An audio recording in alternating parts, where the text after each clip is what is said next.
Alright. Well, it says we are live now. So, last time, The Whims of Fate! yeah, last time on the Whims of Fate, the party had been introduced to Uther Pendragon. Supposed to make voices. Guess I'm making up as I go. It was decided that Uther would take the party to so that they wouldn't bother Aurelius, and so that he could catch up with Erden.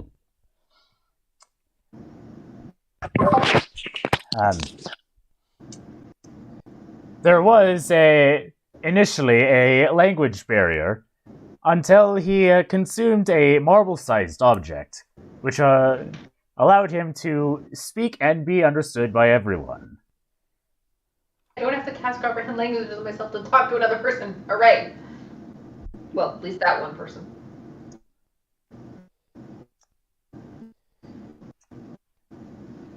And the party learned, in essence, that things are not going too well in Britannia. Constance figures himself as some sort of Western Roman emperor. And the White Lady was the one responsible for setting the original castle in Londinium ablaze. It was through the valiant efforts of Will that Uther was able to escape scot-free, if a little burnt. A little over easy. Meanwhile, back in the other tent, Tong sorted out the logistical situation with regards to the party. And it was then established that an announcement would be made that the Fae are getting involved in this war.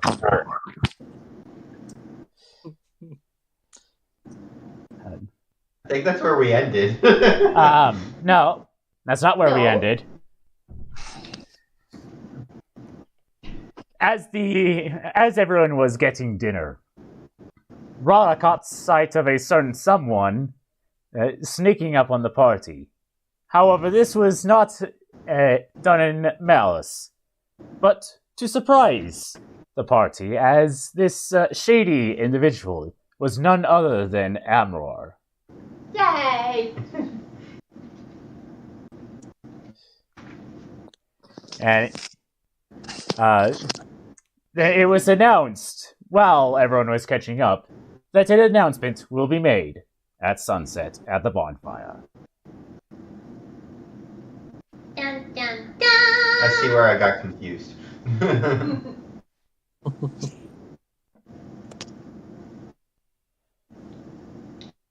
And now on the Whims of Fate. No, on the Whims of Fate. Alright.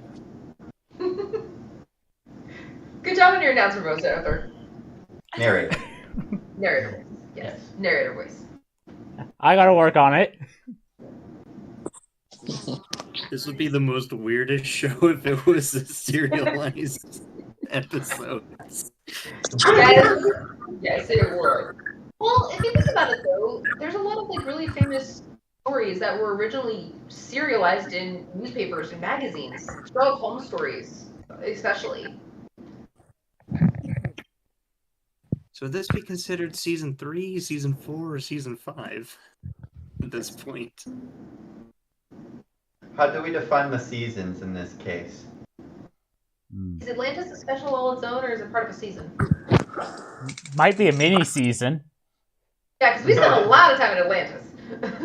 Yeah, it would probably be its own, in-between season. Before, Season 3.5. Plus, it had its own consequences for the next mini-season, where we had the Atlantean with us as we went and explored her homeland. Yeah. Hmm.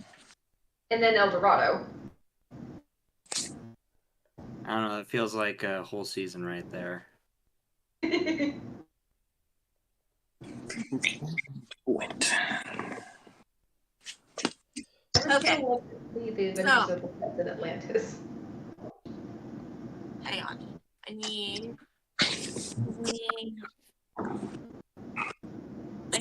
one thing first. There's so many characters I have now. I'm going to attempt to change up the voices, but I need to make sure that I know which ones I've got here. So, give me a second. We keep getting complained about preparing. And Yep. He exists. what? Shoot up! He's alive! In a relative sense. Why am I not surprised that that was your response? Yeah. Yep. Because it's just about every college student's response at this time of year. Yeah, that's true. They don't call it Dead Week for nothing. That's news to me. What? I mean, Eric, you missed my epic narrator voice. Aw. You did. I almost really want the, the over voice from Legend of Korra. You know that? And now, a really striky voice, she. Yeah. It's unfortunate that you can have this kind of action.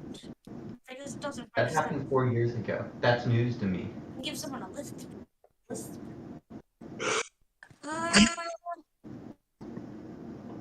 this was one of the great grandparents supposed to be alive, isn't it? Mm-hmm.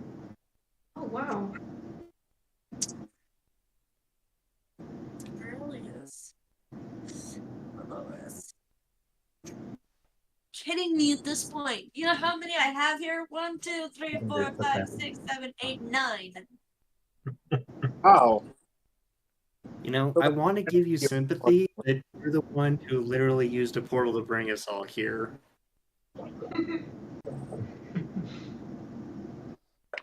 This will be fun. I mean, that's part of why, we're doing a sort of, but not really a party. You all are part of this, but you all are going to have your different things that'll play to your strengths kind of thing. And so all those of us playing multiple characters don't go nuts.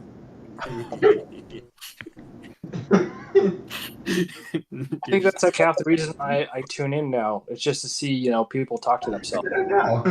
Like, on the one hand, I mean, I knew we had a bunch of crazes. I didn't think I'd have gotten to that far. I 4 mean, years ago. to be fair, we are telling a story, and often you have one narrator who has to do lots of voices for multiple characters, so it does make sense.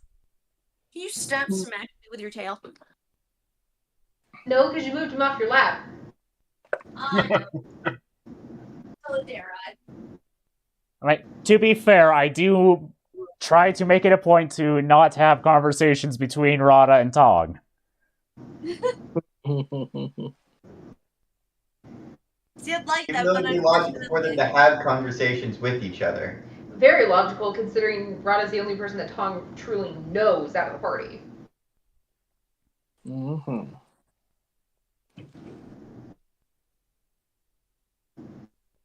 I can only imagine Jen just halfway through talking to herself and being like, I can't take it anymore, just storm off. Make like actually hear the door slam in the background. I mean, I'm not gonna lie, when I'm writing my stories, I will talk out loud so that I can hear the conversation properly, make sure that I'm writing a reasonable conversation. So often people will hear me talking to myself. I'm not crazy. I'm just I can attest to that fact. yeah. How else are you supposed to write a decent conversation? Right, exactly. You have to hear it out loud. Because sometimes you'll write one down, you'll read it out loud and go, wow, that sucked. That does not fit at all. That didn't flow. That didn't sound like a real person talking. Thank goodness I'm not an English major, or this would be even more embarrassing. Right? Dialogue is so hard to write. See, you could be as flowy and everything and fancy as you want with your Descriptions. descriptions and everything, but the moment somebody opens their mouth, you're like, wow, I gotta sound like a person. And I don't people. I remember my intro to creative writing class, my very first semester at U of M.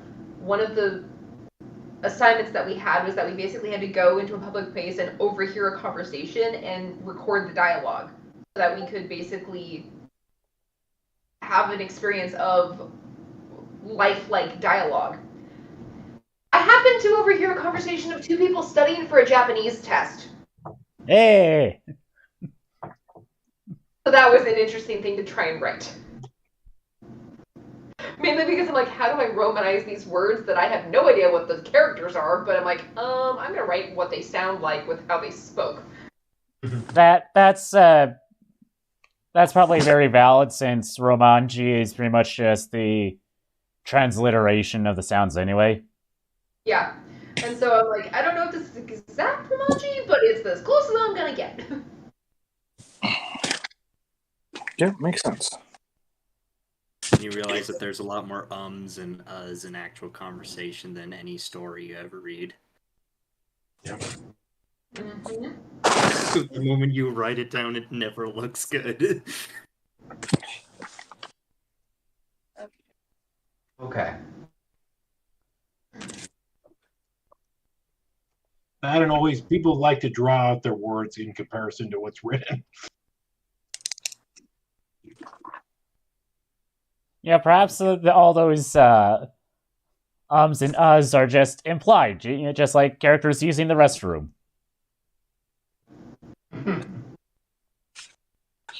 What? I mean, we're not Restroom, magical eating. beings.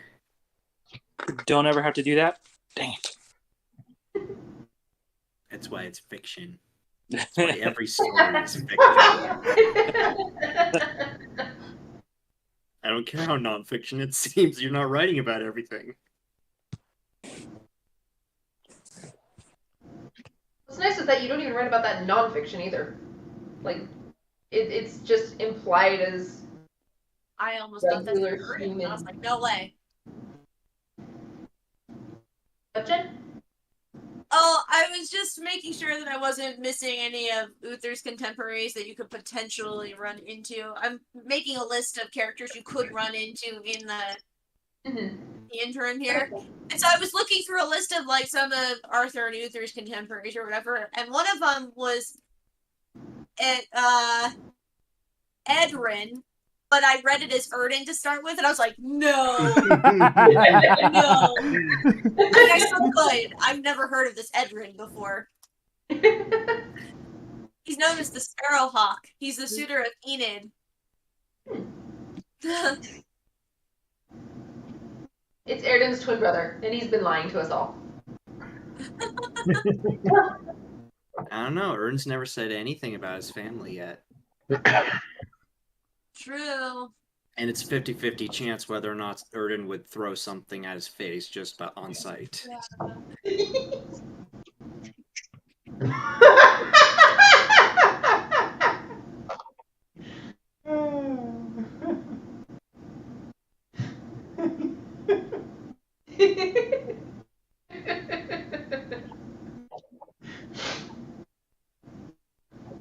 Okay.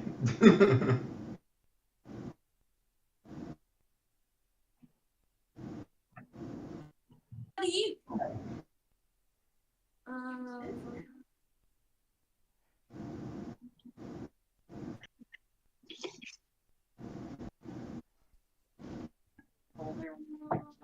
An announcement was being made, I think, but also Oh, we're gonna get there. I'm already getting other announcements. What should it be? So who did I end up with in this last episode? Because I just kind of moved into the... Tunnel vision. You were NPC'd for since you weren't there, and Jen just had all the NPCs go get dinner. Oh, yes. So you were making nice with members of the military. Oh my goodness. Okay. Nice drinking games. I like it. Oh no. Yeah. Yeah, so you guys are sitting and going with your meals. Once the meals have started to finish and it looks like things are being put away, there is a trumpet that sounds. And people start standing out, clearing their areas and heading for this big open space where it looks like they've kind of left for a big gathering. People are just kind of going over there and plopping down on the grass like it's a concert in the park. I've been to one of those.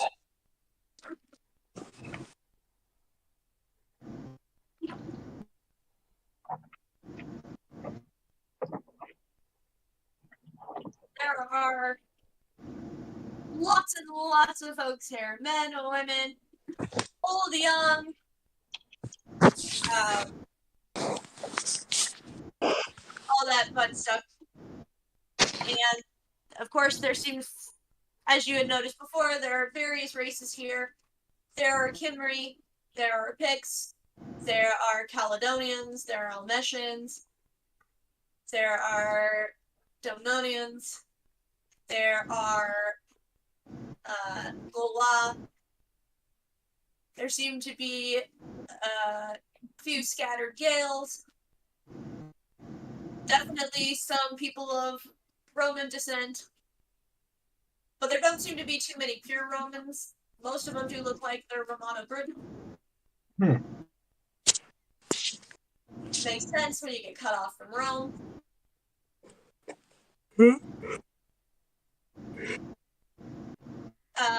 And they do seem to be gathering in like certain groups.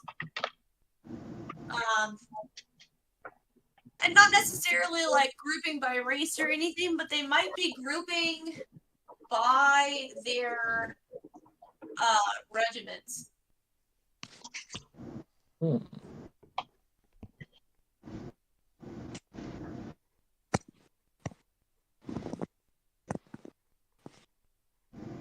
There is plenty of space. You guys can just choose to sit with the druids who are also gathering there. Since most of you are eating with them anyway, you can choose to sit with Amor. All the way in the back.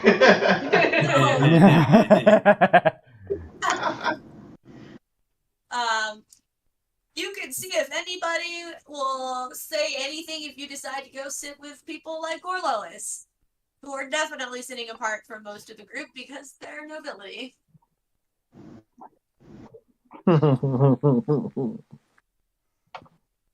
And it's like a small group of them. It's not like lords of estates. It's definitely like dukes and, you know, the higher ups. So I guess dukes and princes and things like that are all kind of gathered together. Chieftains or chieftesses are sitting over there. Every one of them has some sort of regal air about them, whether they're wearing anything to denote their royalty or not. Do I see any tieflings in attendance? No, everybody appears to be human. Dang it. But as you guys settle down, Aurelius will stand. Will come up behind him. He'll kind of wave his hand. And it looks like he's pointing it at Aurelius. When Aurelius speaks, it's basically a sonorous chime from Harry Potter. He has turned his voice into a megaphone so that he can be heard. He goes, "Attention, comrades. I hope you had your fill to eat. Our cooks have been working tirelessly to keep us all fed, and I hope you've shown them proper gratitude." Plenty of people start cheering and clapping, and, you know, their various ways of showing their appreciation. Whistles and all. He waits for it to die down. "Tonight I gather us to get all together for a grand announcement. The Merlin has returned from his errand, bringing tidings from the west. I will let him speak on that now." And as he steps back and takes a seat, Will take a step forward, and he will magic his own voice. I bring good tidings. Oh my goodness. I bring good news. King Padraig of Southern Eri is willing to aid in dispatching Northern Eri pirates. With his navy taking control over there, our soldiers can focus their energies over here. Cheers go up. People are very excited about this. For now, the two-front battle is over. Another cheer goes up, and Will take his seat as people are... You can see people whispering excitingly with each other. It's nice that means that their armies are going to be coming back over here and not having to worry about the Western Shores. Aurelius will take the stage again. This is great news indeed. Now for my announcement. The fair folk have officially joined the war, and they are on our side. No cheers go up this time. It is all whispers. You can hear people talking. You can see people looking at each other and trying to figure out what he means. It is my hope and desire that they may walk freely among us as equals. I wish for them to drop their protective magics and reveal themselves now.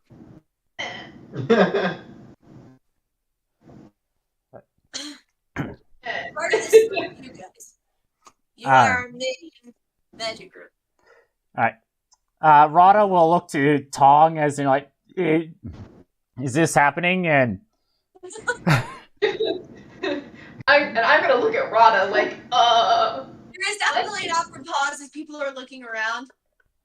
Dea has no protective magics to drop. She failed thrice.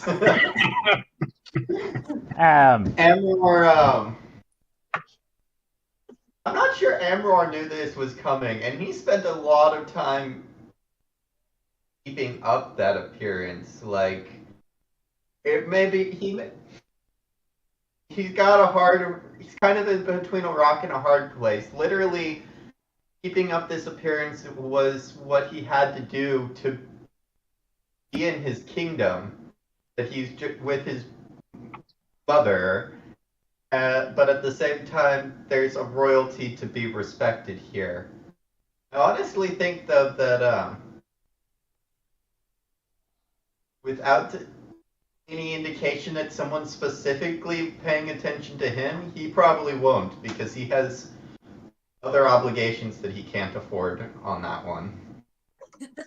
Fair enough.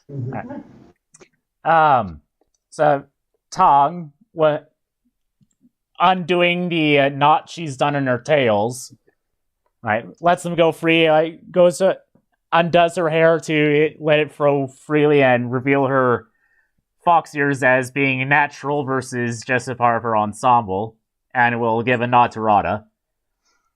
And Rada will sigh and drop her glamour. There is definitely lots of, as like both of them drop the Vizier?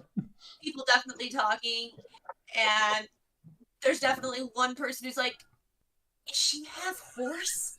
People have never heard of a centaur before, so they're just like, "What happened?" Upon seeing Tong and Rada do this, I'm going to drop my glamour, even though I'm just like, but I'm also gonna be like, kind of like huddled towards Rada. I'm like, everybody's gonna look at me like I'm weird again. There's a lot of, like, I should be used to this, but I'm not. There's a lot of whisperings that go up. Of course, you are gonna understand most of it, but those of you who speak Brythonic, you definitely hear, "That's the weirdest looking leprechaun I've ever seen." And someone goes, "Maybe it's not a leprechaun. Maybe it's a brownie leprechaun hybrid. Look how dark she is." And like some people nudging each other, I'm like, "Dude, that's rude. Just don't say anything. They're fake. They might jinx you." Ern's space building. I find it very unfortunate that Adea doesn't understand Brythonic right now. I'm wondering if I imagine that's kind of what Erden looks like right now.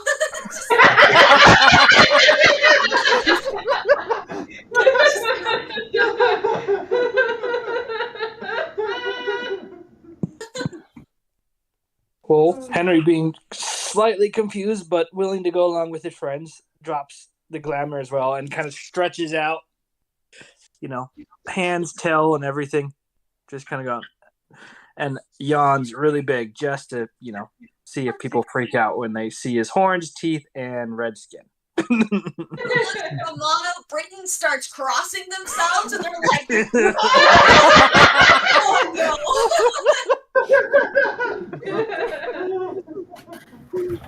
And I just look at Henry and just say, "Dude, you're huge!" It's all right, little friend. If you want, you can ride on my shoulders. You see everything.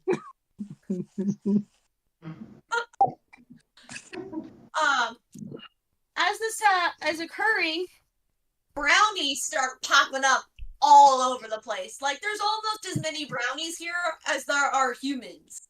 Like, they're everywhere. They're just suddenly stepping out where people can see them and see people jumping, and they're like, what? And some of them like, I knew it! I knew it!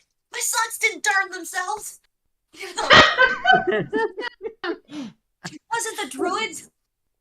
Some of them obviously aware of what brownies do. Others are just like, Caledonians look a little cautious because they're not used to nice brownies, so they're like, are we sure about this?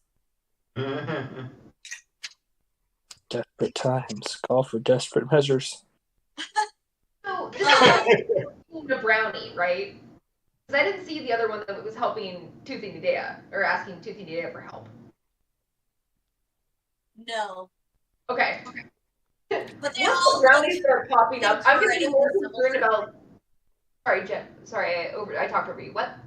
They said they all look incredibly similar, though. It's kind of like trying to tell the difference between elephants and a herd. They're practically clones of each other.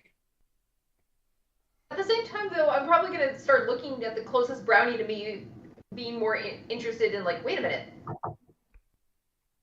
More small people. But you're not like Tooth. What on earth is going on?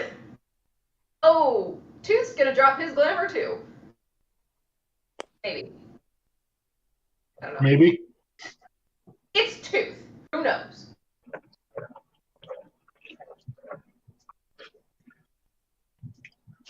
But those are the only things. It turns out that Tooth is not even the only leprechaun here. There are other leprechauns here. Not a whole lot, but there's a few of them. And a lot of them actually seem to be sitting with a lot of the Khemri archers. There seems to be an odd glittering in some places that almost reminds you of like lightning bugs. And as the top dies down, as more people, you start noticing that there's a lot of changelings too. Lots of people are kind of jumping as their neighbors reveal that they're like missing limbs, or they've got, some other deformity, or maybe they're like, oh, hey, by the way, I'm deaf. I actually can't understand a word you're saying. I've been reading your lips the whole time. Impressive. All right. Shock and awe. Like, there's really a lot mixed in here. And Aurelius looks very pleased with himself.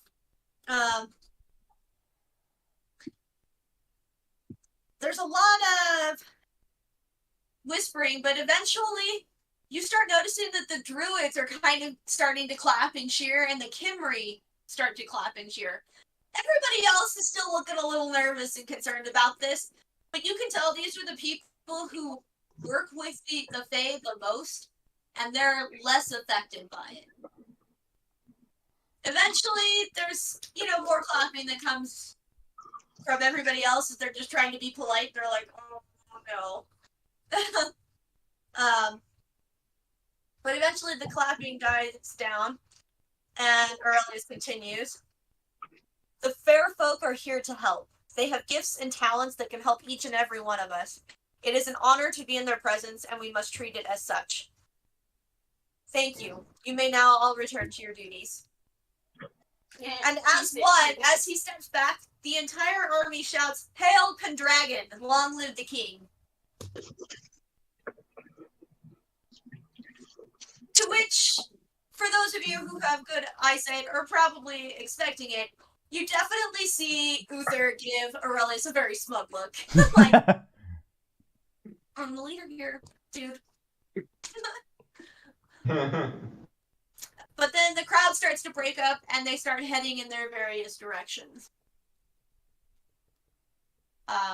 It is evening, so these people are basically just getting ready for the night. So, it is now up to you guys to decide what you are going to do. Can I talk to the closest brownie? Considering that the announcement did not appear to go for very long, Amber will probably consider that he needs to still go out on his scouting. To go out there more because I want to go do some snake stuff. It's definitely not with much announcement. He was in the back, and the people that needed to go with him were there with him. I would, as much as possible, I would suspect. So.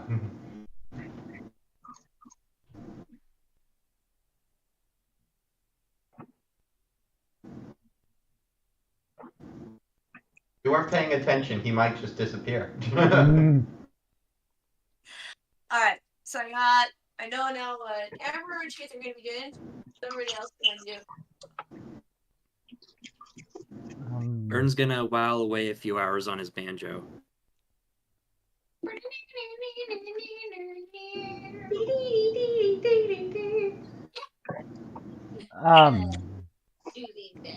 Tong will get herself acquainted with the druids, since that's probably whom she's going to be with the most.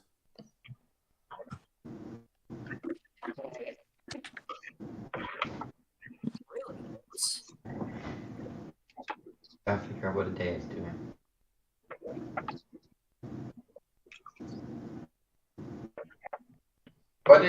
How is the crowd kind of reacting at this point?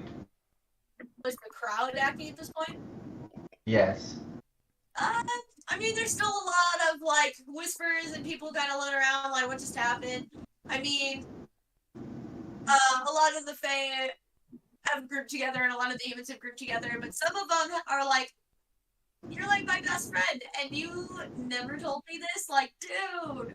And so they're having these, like, interesting conversations as they're, like, you know, putting up their armor and, you know, rolling out sleeping bags for those who don't sleep in tents. So there's just multiple types of conversations and things going on as people either settle in for the night or prepare to do their night watches.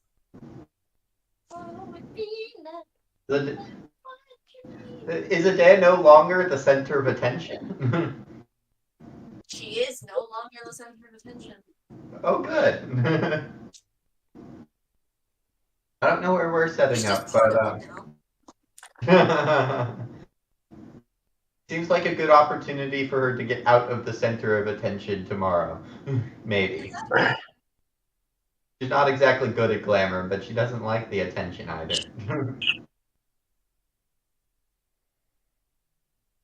Good going. Since you didn't change, I wonder if they'll actually realize that you're Fae. I would like to try and speak to the nearest brownie to me, because it's another small person, and I'd like to understand what I'm looking at.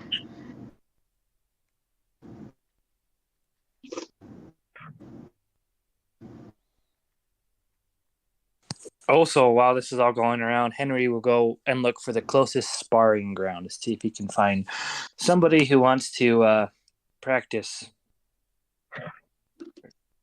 or be his punching bag. Why do I have a feeling this might be the same thing? Hit it. Thank you.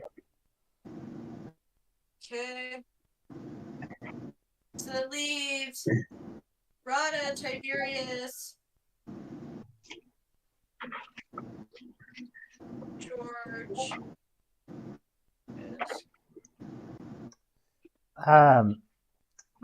Rada will make sure everyone knows where we're setting up our tiny huts, and she'll go there and practice on her viol.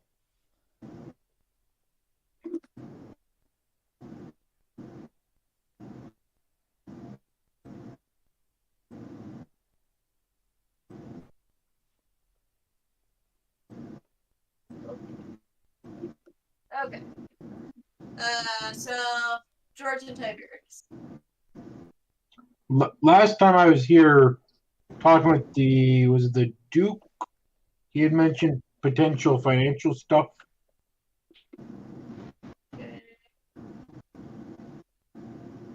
So unless that something happened on that front last session, probably see if I could go and seek him out or seek out someone within his close circle. I want to go. Yes.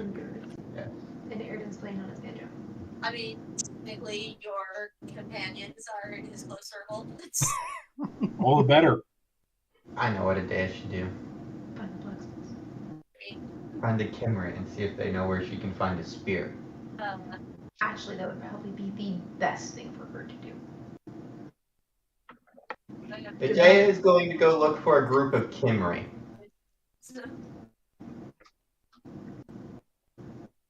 Alright. So we've got 5 groups. We're gonna start with our majority. Our folks who are doing their instrument practice / Did you hear what Adea was saying? Yeah. What was he going to say? I said that Adea is probably, considering the rest of the group hasn't really settled down, Adea is going to go look for a group of Kimmerer. Okay.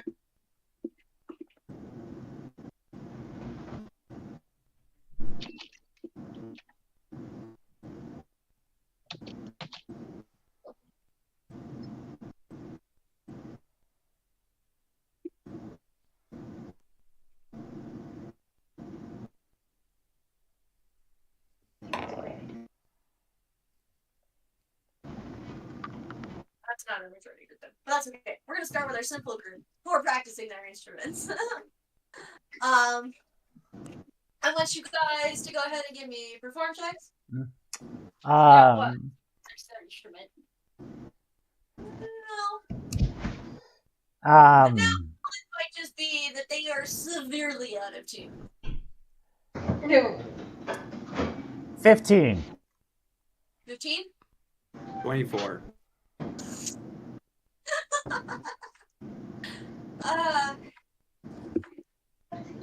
Yeah, it's like you unintentionally started dueling banjos, and one of you's definitely doing better than the other. But you actually caught the attention of lots of people, and they're kind of like cheering you on. They're like, yeah. Like we both start off with like simple chords and notes, and then we kind of like try and get a little more complex. And just Basically, like you guys just start off with like making sure things are in tune, and then you just like play some simple like scales to make sure everything's working, and then like you get fancy with your scales, and then you're like, no, and then you start playing chords, and then you're like actually trying to play a tune, and it's just like, whoa, what's happening? I thought this was a conversation. I didn't expect it to get this far. I'm talking music. I don't know what I'm saying.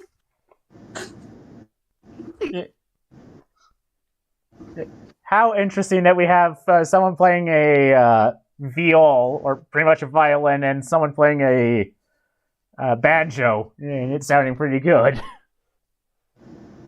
Probably 2 instruments nobody around is really used to.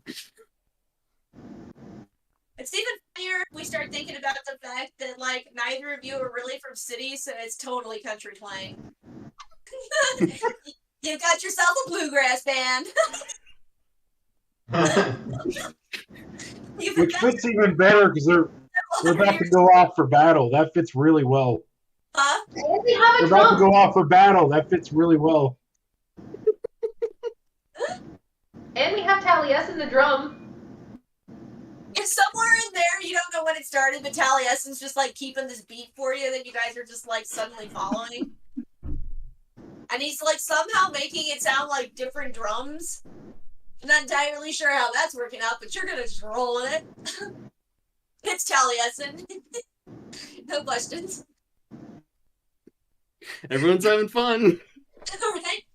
But you definitely have people clapping and stomping, and maybe some even starting to dance because, hey, they've been battling on and off with skirmishes, and they haven't seen their families in a while. And you know what? You guys are good, and music always speaks to the soul.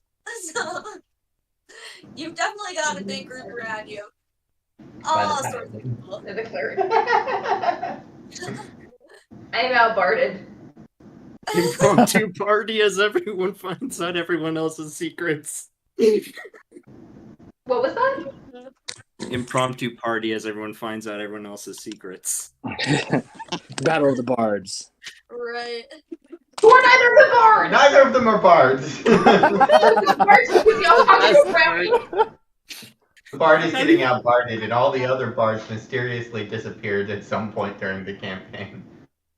That was so As the music is starting up, Brina, you have approached Brownie. This Brownie's just kind of like cleaning up some of the leftover meals or whatever from the nearest campsite. She just kind of looks up at you and just kind of like cocks her head. Can I help you? Well, I wanted to ask your name first, but I don't know how to ask this question without being rude, but I'm not sure what you are. Really sorry if that comes across as rude.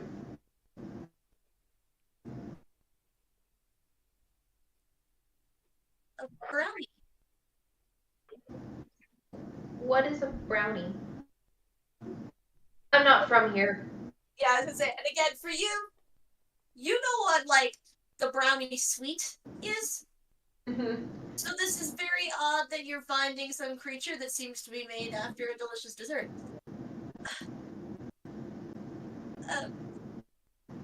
I'm confused. Sorry, I'm trying to get some this up because I didn't ask. There we go. Sorry, what did you asked? Her name and what she was. How much she was? Okay. You've answered the second question. The first question you should have known was coming. Yeah. Da, da, da.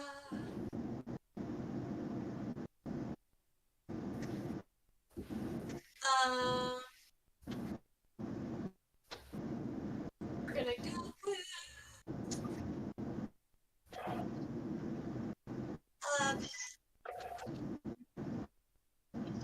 my name is Dylan. What was that? Dylan. Dilwen. Thank you. Yeah, I'm a brownie. What are you? I'm from Teotihuaroa. I'm Brina. Oh. You're from really far away. Yes, to say the least. Why are you here? You're not built for cold islands. No, I am not. I'm gonna gesture over to, or gesture to kind of like where my friends were before they kind of scattered. It's like, I ended up here with my friends.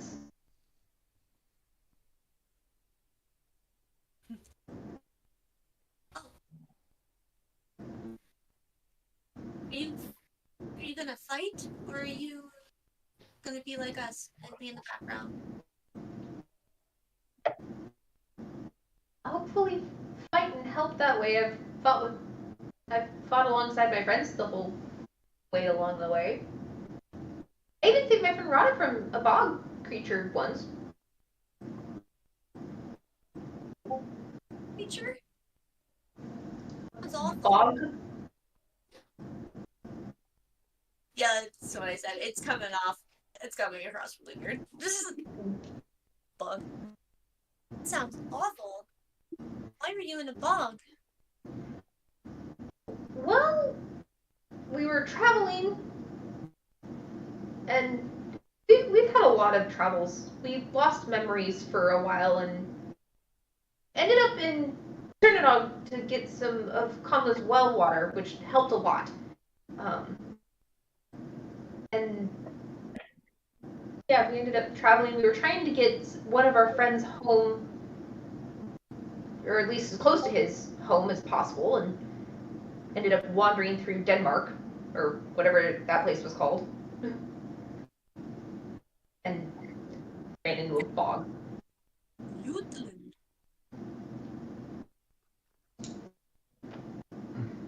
Well, that sounds.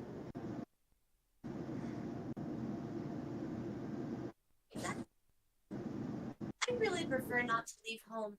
Adventures are not for small people.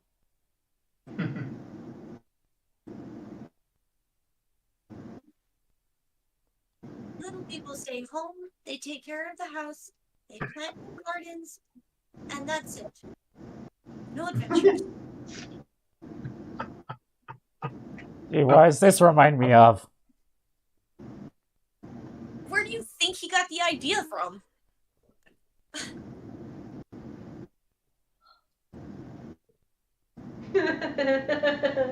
Also, I have like 6 pages left of the 2 towers, so it's on the brain, okay?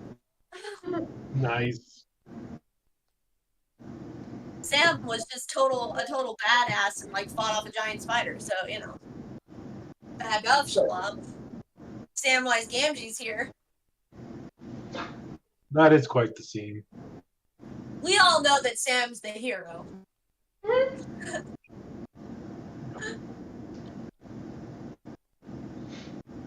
For Frodo's the sidekick you gotta drag along the whole way. If Frodo's the sidekick you drag on?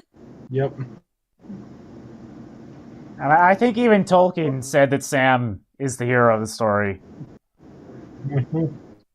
Sorry, I just had a really funny thought of how you phrased that, Eric, because it's like, if Frodo is in fact the sidekick, is this delusional sidekick thinking that he's the hero of the story, while Sam is fully okay with supporting that because Except he's not.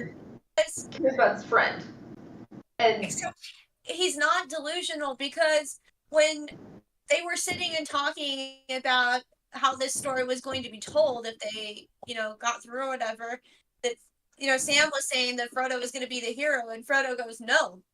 We all know that Frodo would never have made it through if it wasn't for Samwise. Like, he knows who the hero is. Frodo's not delusional. It was just a thought in my head of how it sounded with how he said it, more as like a comedic thing. But yeah, no, you're right. Yeah. I stand by my statement, though. I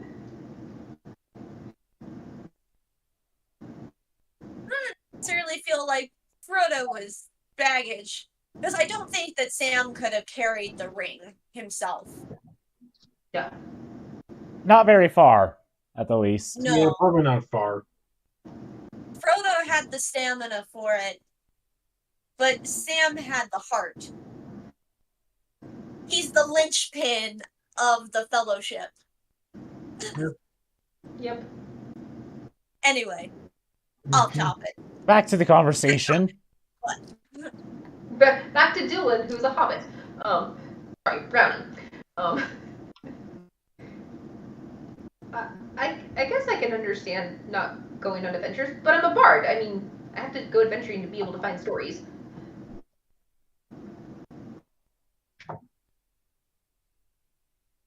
And then write the stories and sing them? You don't have to do them yourself.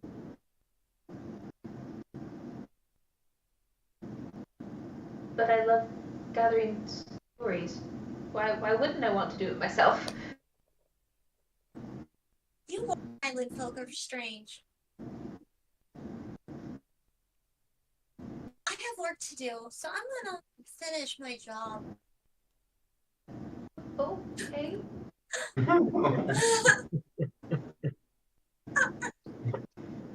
Brownies are very serious about their work. I understand that, but in a way I'm like, I am so alone. Alright. What you said about you needing to go on adventures to get stories, that just reminded me of a character in the video game adaptation of Pathfinder Kingmaker. Actually, I'm pretty sure that person is a gnome bard who's going on this adventure to get the story of the adventure firsthand. Need food. I did not know I was referencing something. I have no knowledge of that, but awesome. Honestly, I can only see like a weird juxtaposition of here's Brina kind of having an existential crisis about what she's doing, while there's an intensifying energy of music in the background. Well, Actually, I'm contrasting the pretty sure. emotional state to the scene. I have a feeling that's actually probably what snaps me out of it is hearing the music and it's like, what on earth are they doing now? But I mean, as Dylan goes about her work, it's like, well, it was nice to meet you. Thank you for explaining what you are. I'm gonna go see my friends now. Brina. Furious, I need you to do an investigation to see if you can even find the Duke in the chaos of everybody breaking up from that meeting. All right. You do that. Grab the give me a second.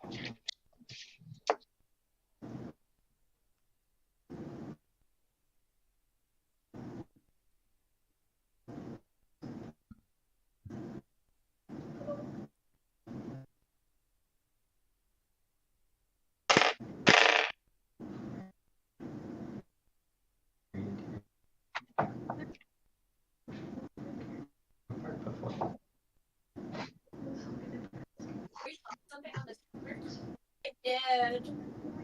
You got all the money. Oh. Oh no. Okay.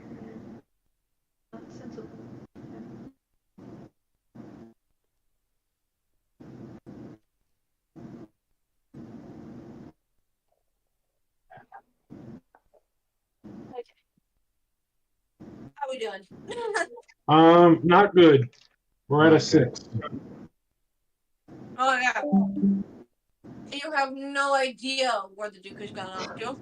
There's a I mean, lot. given it's a war camp and I'm not familiar with those, it kind of makes sense. Yeah. How are you gonna go about trying to find him though? Let's see.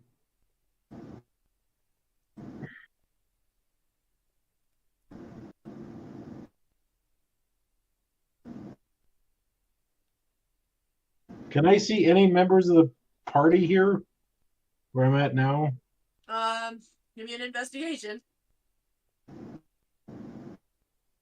I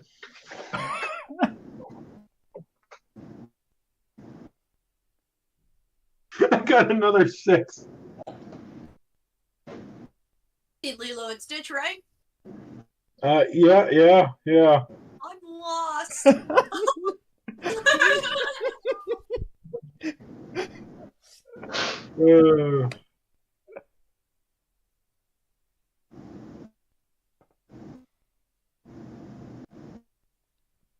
Is there anything resembling a market? How about that? We'll go for comfort.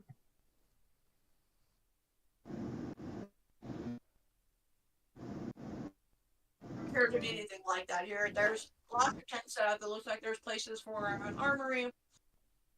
There's a blacksmithing spot set up. A cook's tent. That's just a thing, Michigan. If you want to attempt another investigation check to see if you can find out when any of this stuff airs.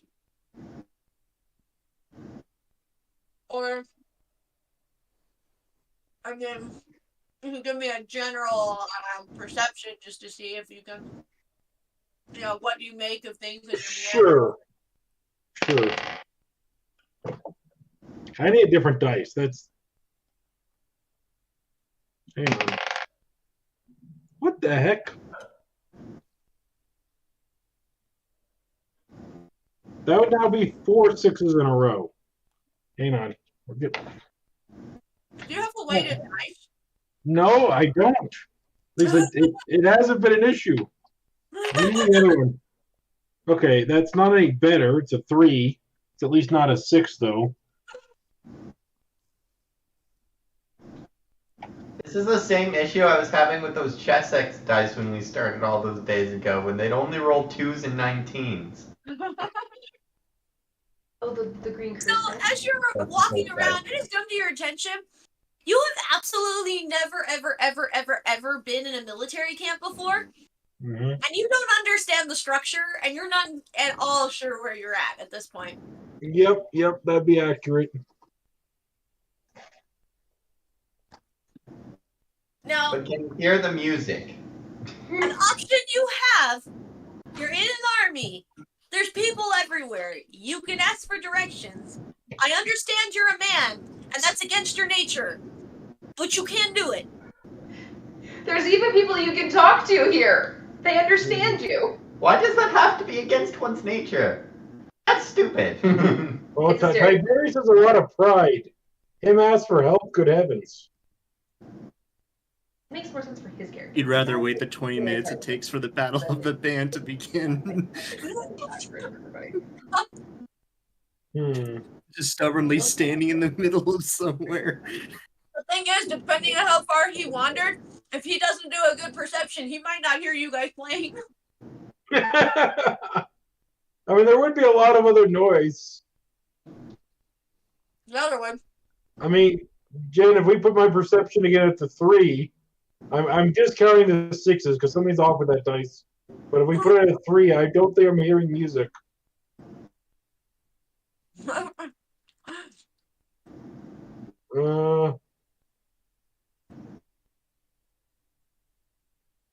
Do I notice any signs at all around me? Signs? There's no signs in this camp. Of course not.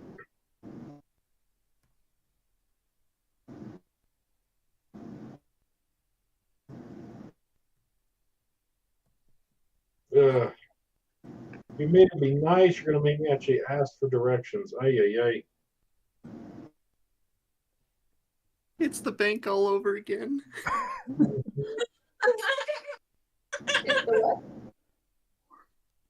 Oh, the bank all over. Yeah, it is. It is the bank all over again, isn't it?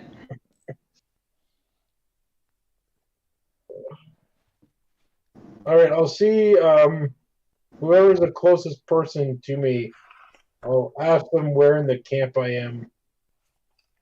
And if they know where the main tent that has the Duke and all them would be.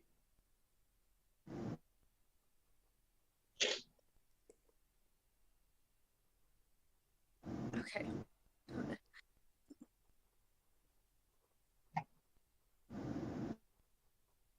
Wanna hand me that, Albus? You wanna hand me that lid?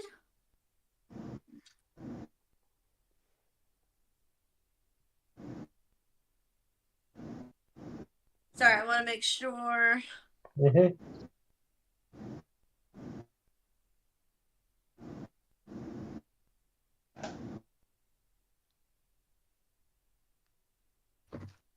Are you licking the floor?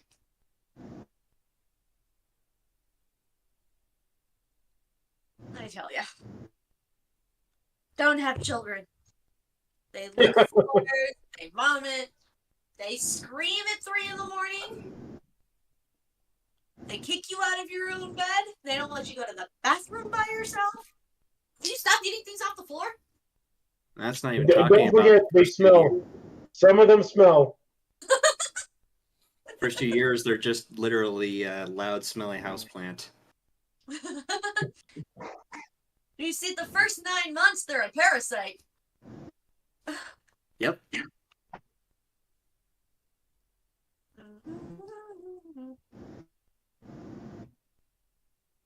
Very painful to remove the parasite too.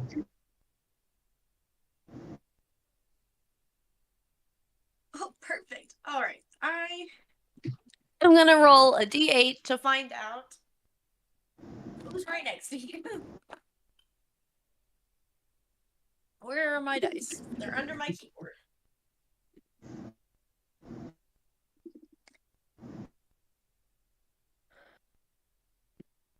Oh, that would be a terrifying situation. DM just says, okay, I need you to roll 6 6s in a row. for you to make this, for this entire thing to pull off. Roll a d6. That would be scary. You turn to the first person next to you, and he looks like he's probably Elmeshan. Do you speak Brythonic? Nope. He starts talking at you in this kind of sing-songy language. He's got this concerned look on your face. And he's just like, no? Starts kind of like pointing around, like, are you lost? Okay. So Tiberius, he's gonna draw kind of a crown on his head, and then be like that. He's kind of looking at you funny. Oh my gosh, this keyboard.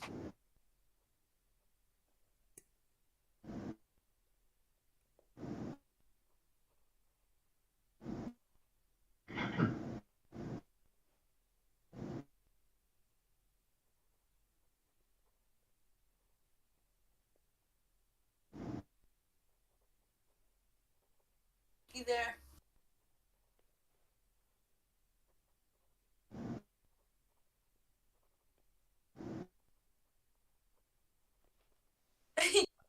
he's like watching you. I just found the coolest thing ever. All right. And he goes, Ree?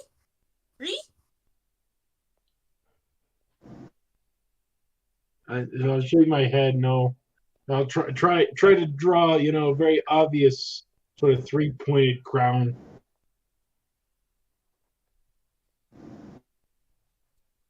As best as someone who's non-artistic like Tiberius could. Ree! And he turns around and he points towards this huge tent off to your left. Ree? So I'll nod and head that way. The man just shakes his head and goes back to whatever it was he was doing. Hi. Yeah, so as you make your way over to the big tent, there are guards standing outside. And they're definitely watching you as you were approaching. Okay. They both kind of are holding these spears and they're kind of fidgeting are you? And as it becomes clear that you're headed that way, they block you. And one of them does speak Latin. He speaks Latin, so he's like, "What is your business?" I'd like to see the Duke about helping him generate more funding to pay for all this effort, the camp and all the people and more weapons and such. Which Duke? Oh, great. Yeah. Not making it easy. Did you really expect there to only be one? Yeah.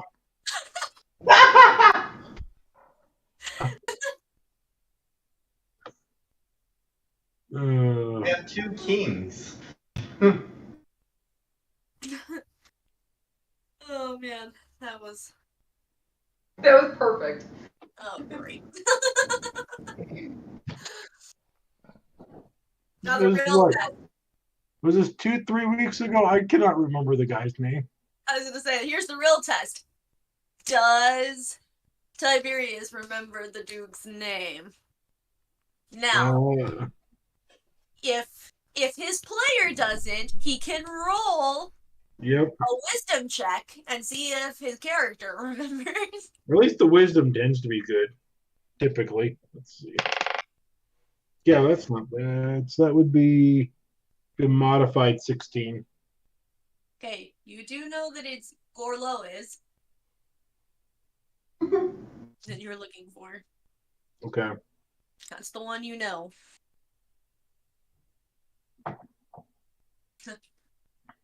So I need to see, or you said it was what? Ornelas? Or Lois. Or Lois. Or Lois? There, Okay. I will put it. I am definitely not going to remember that.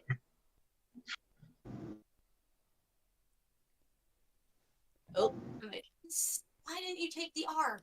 Like Gore from Blood and Gore, and Lois, like Lois Lane. Lois Lane, Superman.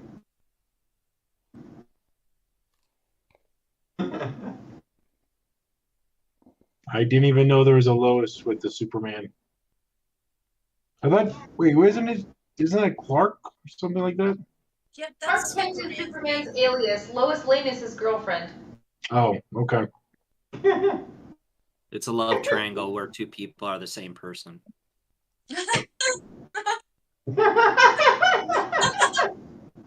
Wow. Okay. Well, he can't tell his girlfriend that he's Superman. She might be taken by, what's the crazy guy's name? Why am I blanking on it? Brainiac? Lex Lex Luthor. Luthor. No, Lex Luthor.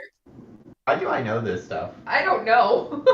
Superman's my dad's favorite superhero, so despite the fact that I think he is lame, I have to know this stuff because my dad loves it. It's just random pop culture stuff you randomly pick up. Like, I don't think I have a good reason to know this stuff, but you just do. I know this stuff because I collect random bits of information in my head and keep them. Should play some of the random quiz games with you guys. We'll just have to do like a stream on here and we'll just do random YouTube quiz games. I would love that. They're fun. That could be fun.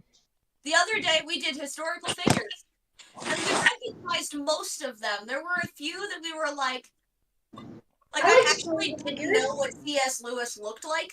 I'm like, when am I going to look at an author? I'm literally just looking at what he wrote. I'm not I know what he looking looks like. I couldn't tell you what J.A.R. Tolkien looks like. I can tell you what he looks like too. I did, however, I was very proud of myself. I did get Jane Austen right. Even though I've never seen her either. But how many other women from the 1800s and portraits like that am I going to know? That were wearing, super fancy clothes and were clearly not, nobility. Other than the Brontes, not many. Yeah. And considering it was only one woman and not several, I think it was kind of a dead giveaway. Honestly, what would a villain do against a superhero like, say, Superman or Batman? Because it's Superman. He can fly around the Earth quicker than you can blink, and what are you going to do at that point? You're actually going to deserve him not holding back. Kryptonite. Yeah, there we go. Yeah, there's that. Kryptonite drains him of all of his strength, so technically all that has to do is hold up the rock with kryptonite. No. I'm sorry, If how he can much fly of around the Krypton Earth that has fast? fallen to Earth over all this time? I mean, one way you could stop him is just have him run into the Flash. That'd be like hitting a brick wall. Maybe. He could go through the Flash? Well, no, if the Flash is running at his top speed and they collide, it'd make a sonic boom and probably explode both of them, but hey. It would stop Superman. And maybe the universe.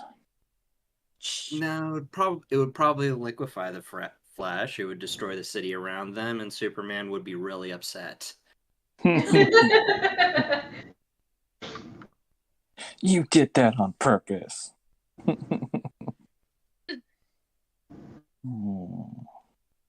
The other thing is, I don't know how you stop Batman because his superpower is money, and that's pretty strong. Taxes. And also, he can buy taxes away.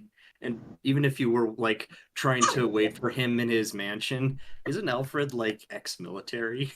He's not bound by the "I'm not gonna kill you" oath.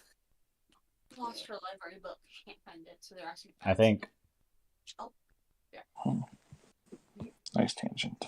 What was that? I put the book on the kitchen counter. Mahi, child. I mean, you could try and come after him with taxes, but he could also get really good accountants and lawyers. So I don't think that would work. Yeah. Yeah, but the thing is that Batman is just a guy with throat problems who just happens to have a lot of money and running around in a clown suit. So He actually trained to get his skills. What did Batman do or Superman do? He was just born on some random planet that went to this planet and got powers. But he's a little bitch who gets controlled by Lois Lane. that's true. But I mean, Wait, she controls him? Oh, for sure. For sure. She has him whipped hard. Love makes you do crazy things. Lois Lane is a bitch. she's not a likable character No. in most circumstances. Anyway, so the Duke. Well, this isn't the Duke's tent. You're gonna want to go that way, and I'll actually point off to his right. He's in the third tent down. Okay, so then I will head off towards that tent.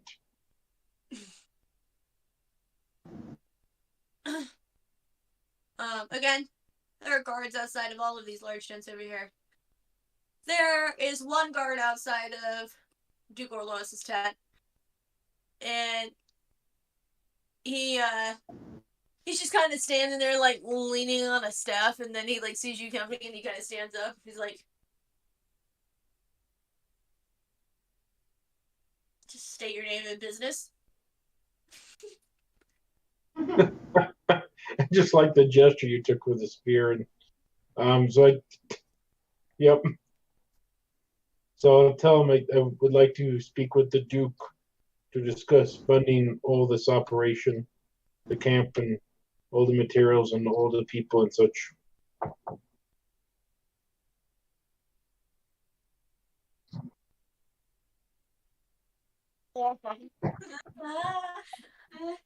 Okay. That's fine. That's fine. Is it? Sure. Pine suspect. Okay. Suspect. No, sis. Huh. Siskin. Oh, right. Mr. Pine Siskin. Suspect. Anyway.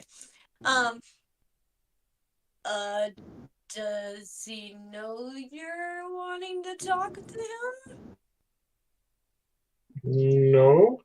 Does he know you? Yes. What'd you say your name was again? I had it. It's Tiberius. Stay right there. And he like goes into the tent, and like he's not being quiet. Like you can hear his voice, and they're just like, "Sir, there's some guy some fat guy out here named Tiberius." Does he know you? And it's just you can hear Gorlas. First off, that's really rude. Second, you know a man named Tiberius. Is he Roman? I think so. He's got curly hair. And he's speaking Latin. Get out. Yes, sir.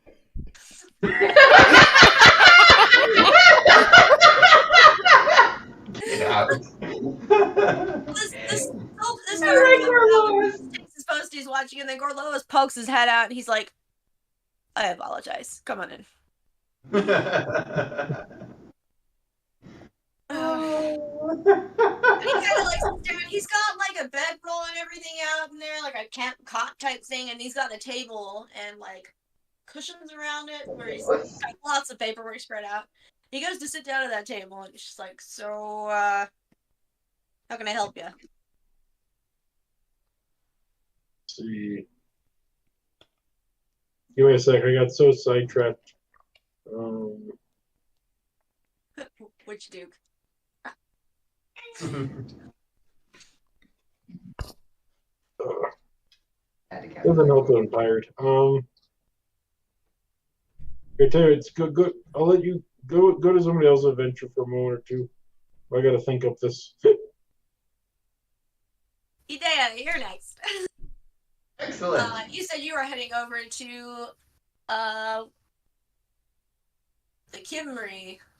I'm looking for a Kimmery, yes. All right, give me an investigation. And do better than Tiberius. This Don't isn't get anything we're 4 talking fixes in a about. row. I'm pretty Do sure it. that I'd have to roll a 1 to even try and do that bad. Please don't roll one. Please don't roll one. Roll 1. You'll legendarily Or succeed. 2. No, I got a 17. Easy enough. The Kimri appear to they dress very differently than most of the other Celtic peoples. They're very intricate with their hairstyles. There's lots of braids and beads and things in their hair, so they're very easy to identify. And they seem to be gathering around some of the other Fae folk who showed themselves. And they're having a lively conversation and all that in their native Kimri tongue. It's very beautiful. It's a very melodic language. Adea goes to introduce herself and then remembers that she doesn't speak their language. They see you approach, and one of them actually stands forward. He is a taller gentleman, and he says something to you in Kimri. Adea definitely doesn't understand. And he realizes you don't understand him, and he thinks for a moment, and then he switches to Latin. Which Adea does understand. And he's just like, you speak Latin? I do. And he kind of does a finger Somebody thing. else does. Excellent. Okay. I was like, you obviously don't speak Kimri. Sorry. You also don't look Roman, but a lot of people speak Latin because they take over everything, so I was hoping for the best here. Shot in the dark. Sure. Close enough. Were you searching for someone, or? I was looking for some help. I've arrived in the camp recently, and my spear broke on the way here, and I was curious if there was a potential of getting a replacement, and I thought I'd come this direction first.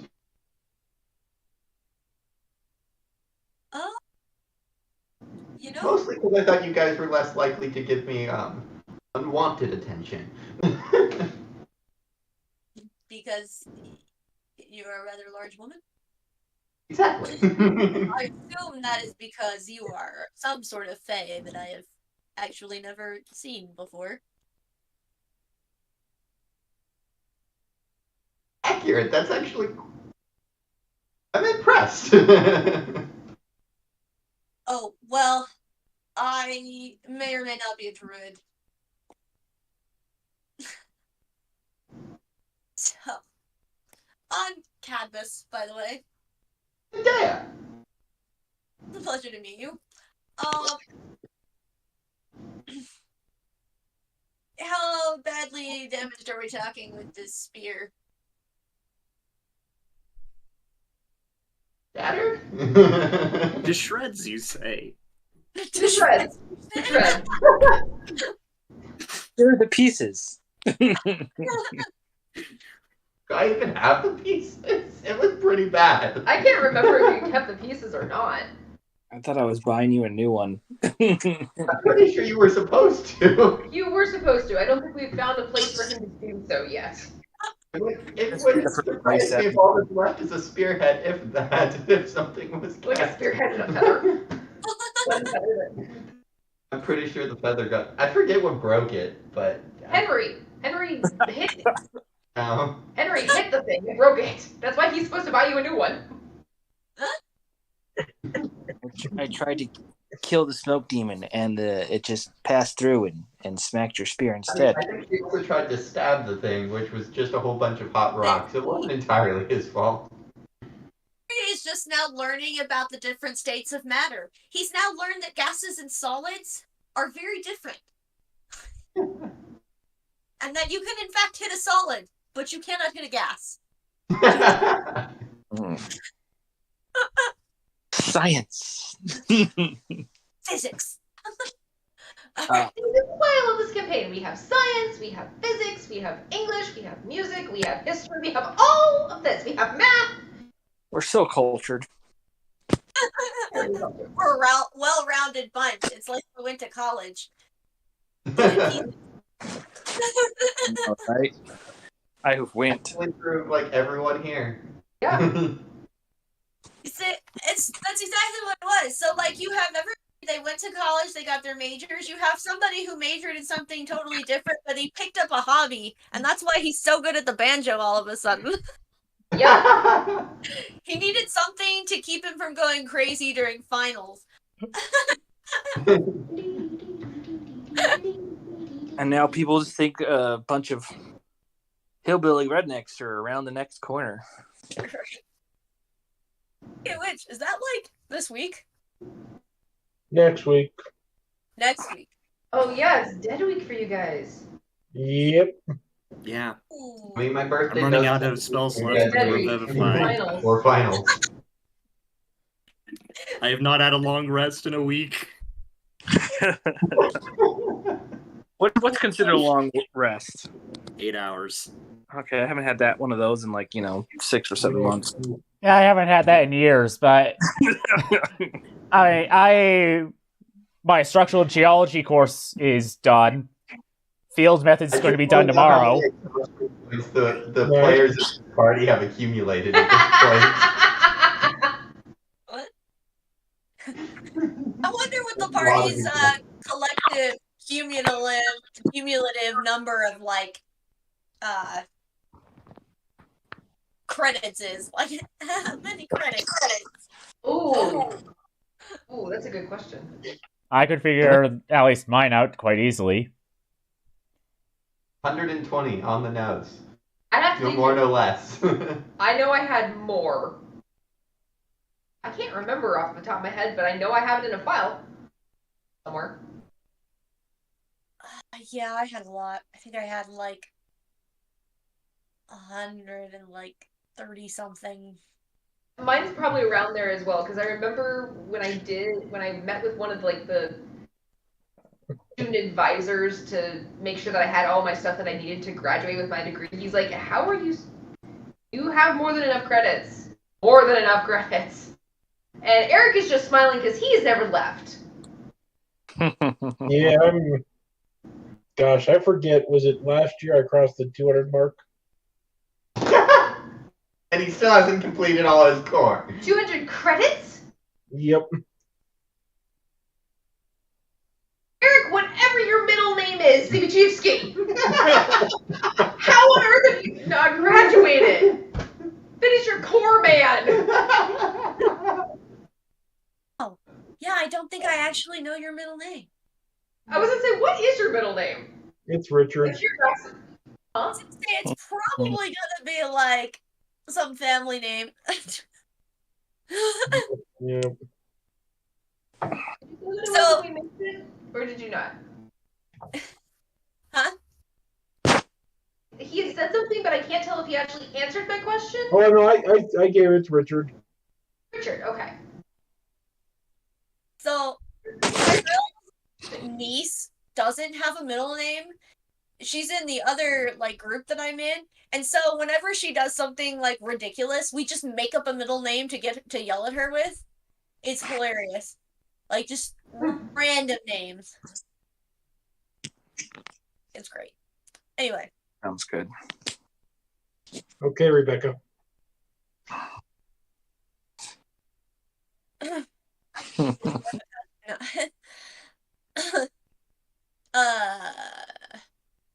Back to Idea talking to Cadmus the Druid about a spear. And her shattered spear.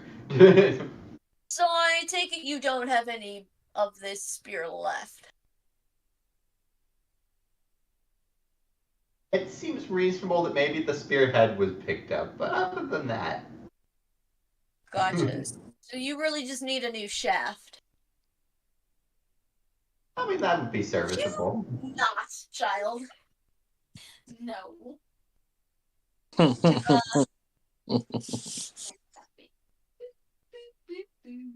Yeah, actually, I think I can help you with that. I'm pretty good at shaping wood. Well, I did not mean that to rhyme at all. But The layer. sounds like something Cadmus would say. Yeah, give me like a day and I will get you a decent shaft. Do you have I guess, do you have a wood preference? Hardwood, Okay. softwood, do you want it to respond to magic? Or repel magic? Responding to magic would definitely be good. Okay.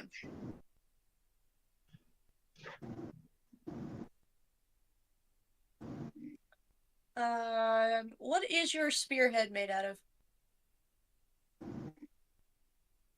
I haven't the slightest clue, honestly.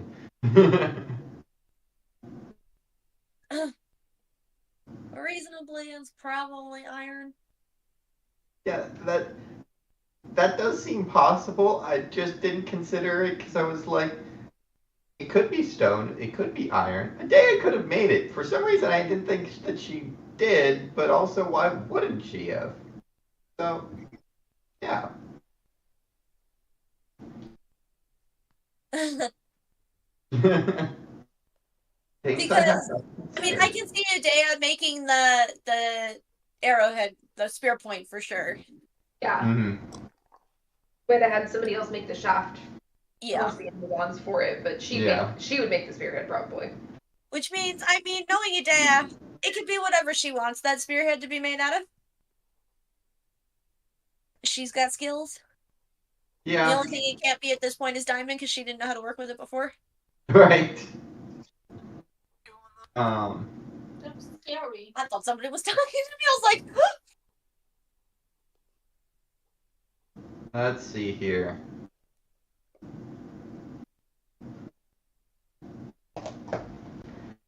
Considering she's probably done this a few times as well, breaking spears.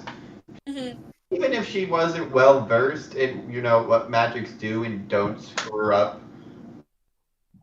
What metals do and don't screw up magic, she probably would have figured out at this point that iron didn't work when she wanted to, cast spells on it. So it's probably either bronze or stone.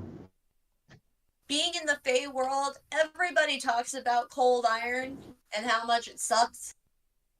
It's just kind of a universal thing. Not chew on your... They probably think she's crazy considering how much she loves the stuff. Right. I mean, iron has great properties because it doesn't damage easily, but also it's a great, magic repellent. And lots of people like that. Idea is just not one of those people. Adea both likes and dislikes magic repellent and isn't very good at keeping the two straight currently.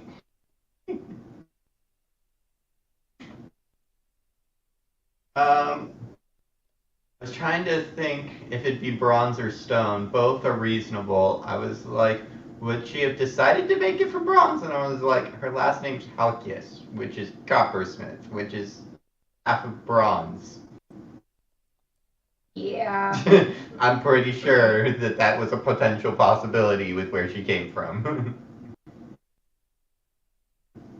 Well, also, a metal spearhead would wear down less easily than stone.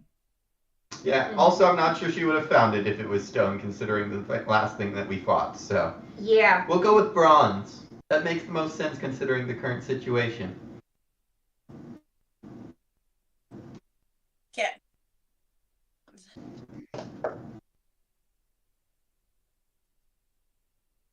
All And I right. have no clue what kind of woods are native to Britain. the islands of Greece that she would have been most familiar with, much less if they are hardwoods or softwoods. Isn't acacia wood native to that area? I know that it's native to Africa, which really isn't that far away. I mean, honestly, there's a lot of the same woods. You're gonna find probably more of the softwoods in Greece just because of the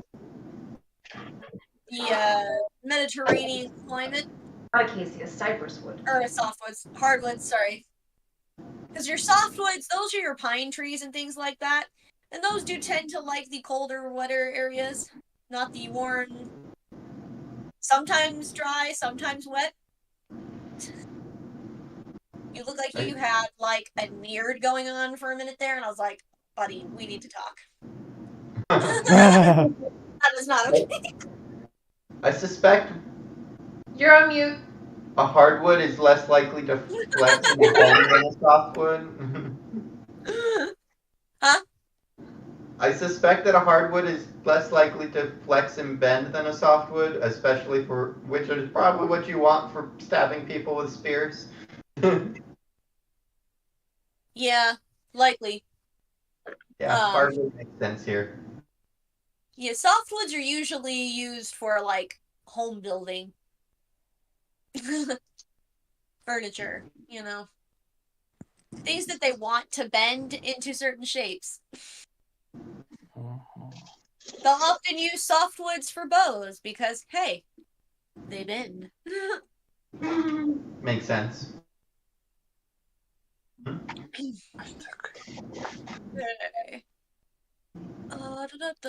Let me think.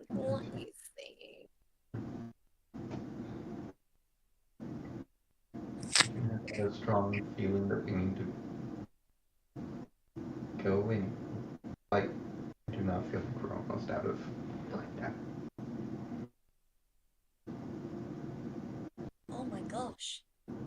Apparently know nothing about this plant. What? So I'm looking at sacred Celtic trees to see what he would go for. Because these would be the trees that would be good with magic. And with her having a bronze tip, he needs something particularly potent to counteract the fact that bronze is not a great magic recipient. But at least good enough for things like Erden's sword. The thing with bronze is because it's an alloy and not like a straight metal. A lot of it does conduct magic. However, we got some nickel in there, and nickel, like iron, is magnetic. Therefore, repels magic. So we got a little bit there. There's like a fourth of it that's not living genius. Evergreen or deciduous? Gosh. What? Because it depends on where it's growing?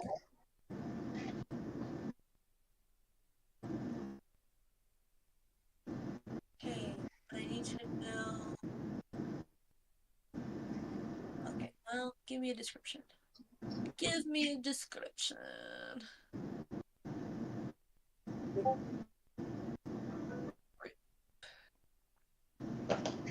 I don't care about the fruits. I care about the wood, and you're telling me nothing.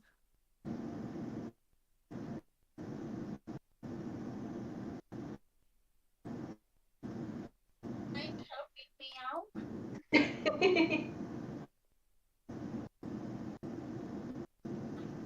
Wait,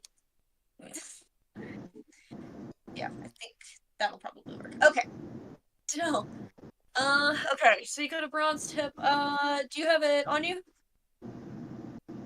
Yes. Alright. I'm going to need it so that I can compare it with some woods that I'm thinking of. Yeah, we'll turn it over. Thank you very much. It's very kind of you.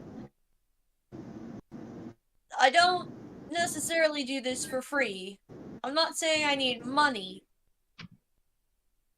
but I will need something in return for my services. That is understandable.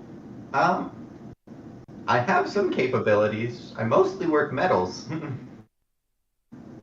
I mean, I Metal dabble in huh? all sorts. Yeah. So I am one of the druids that helps in the smithies because I work wood. You and I could actually probably be quite useful to them together. Because unfortunately, we have not had any particularly strong earth druids who are good with working with metals and stones. Other than by making mud traps.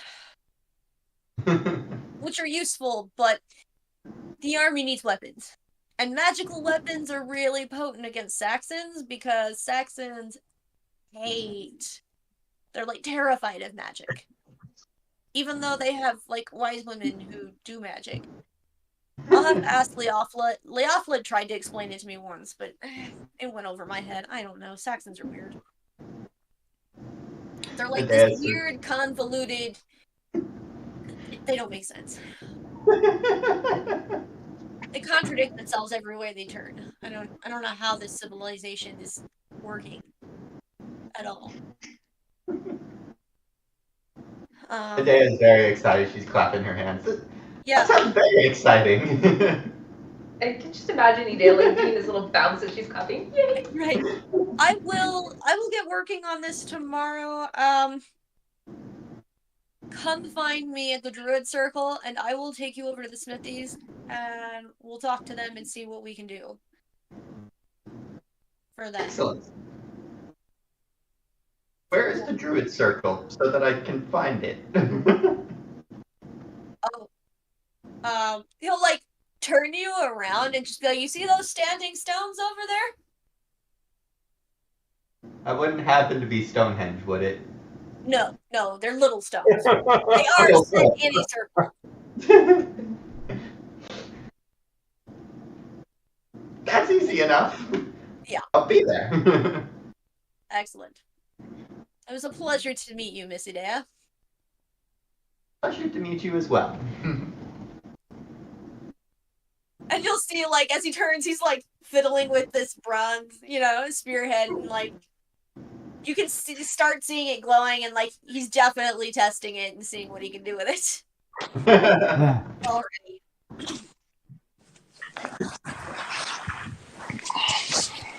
Lost my notebook. It was right there. Alright, so. Today I can throw Searing Smite on without breaking them.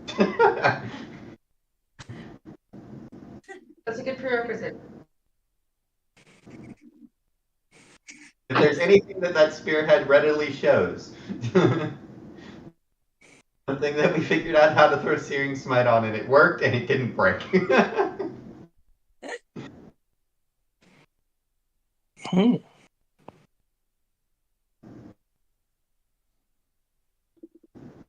Okay.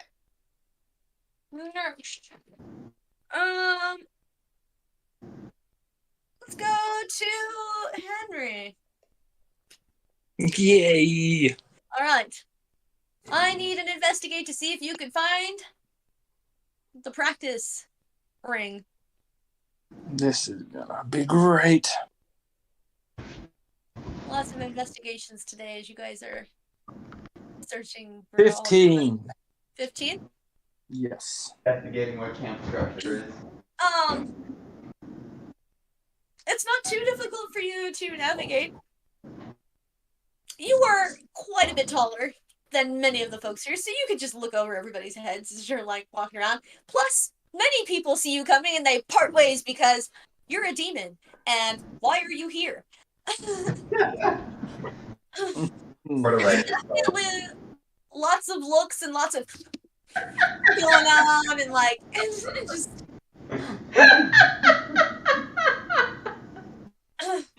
and some of them like they'll start to the cross and then their friends who are like not Romans are like, you're gonna offend him. Like he's on our side. Chill out. I'll just wave at people and be a little bit more exuberant on towards the people who are doing the little cross thing because I don't really know what it is, and I'm thinking maybe it's really just a very formal greeting. Even after watching Tiberius do it all the time. Yeah, after a few times of seeing people do that, when they start doing it to me, I do it back to them. You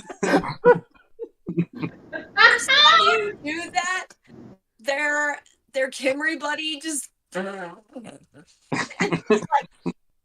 oh no, like because he knows you have no idea, otherwise you wouldn't have done that. There's a Christian in my group, and he sometimes does this. I never really asked him why, but maybe it's a greeting. Everybody seems to be doing it towards me.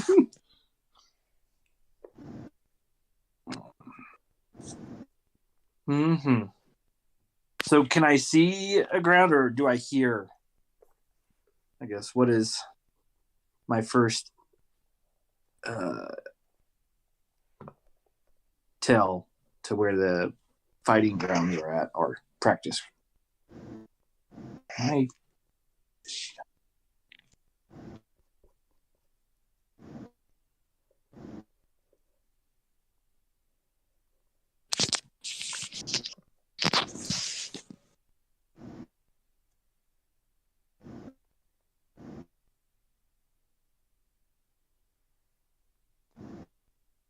Am I out?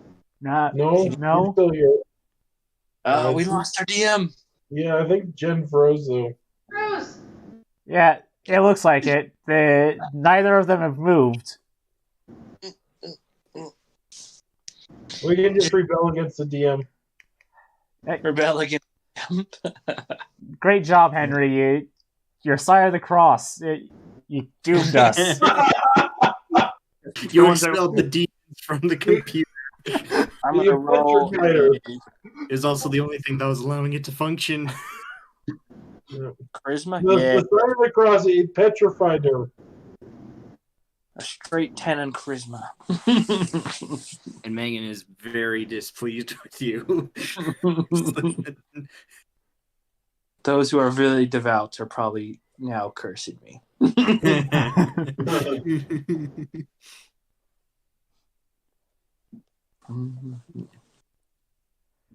Well.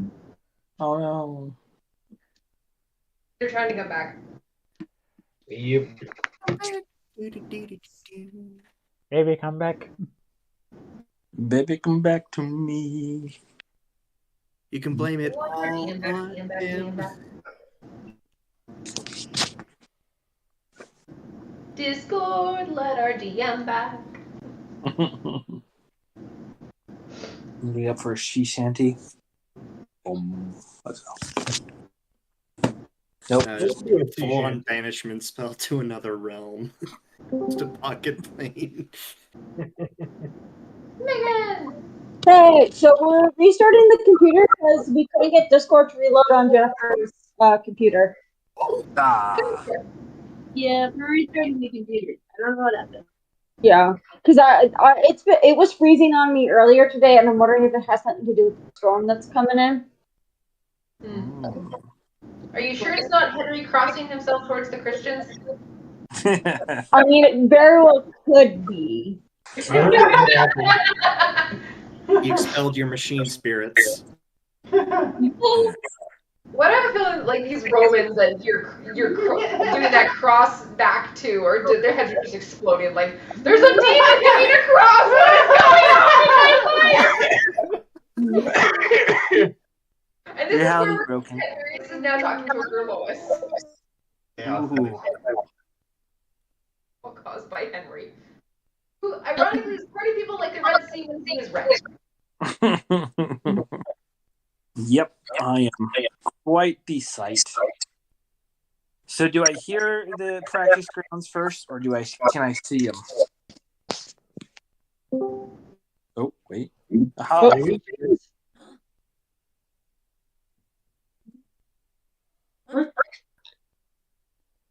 Echo. Maybe. Oh, Sorry, There we go. it pulled it up in like half screen, so I had to like expand the screen before I could find my freaking camera button. Weird. Yeah, it happens. Yeah, that was weird. I don't know what happened. What was the last thing you heard? People were doing the cross towards me, and then I was elaborating on how I was waving to them, being a little bit more excited to people who are doing the cross, because it seemed like a bigger gesture of being hello, and then I started doing it back to them, thinking it was them greeting me. Okay, so when the first time you did that, one of the Romano guys was with a Kimray buddy or whatever, and the Kimray buddy just starts laughing his head off. Because he knows what that symbol means. Doesn't mean anything to him. But he knows what it means to his companion, and he can tell you have no idea what it means either.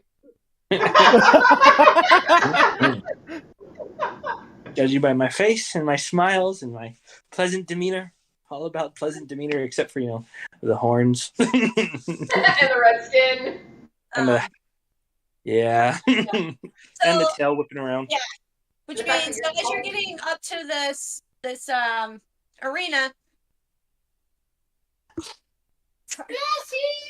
Excuse me. Bless you. You're never going to get to this arena because I don't think it's going to happen to me every time I mention it.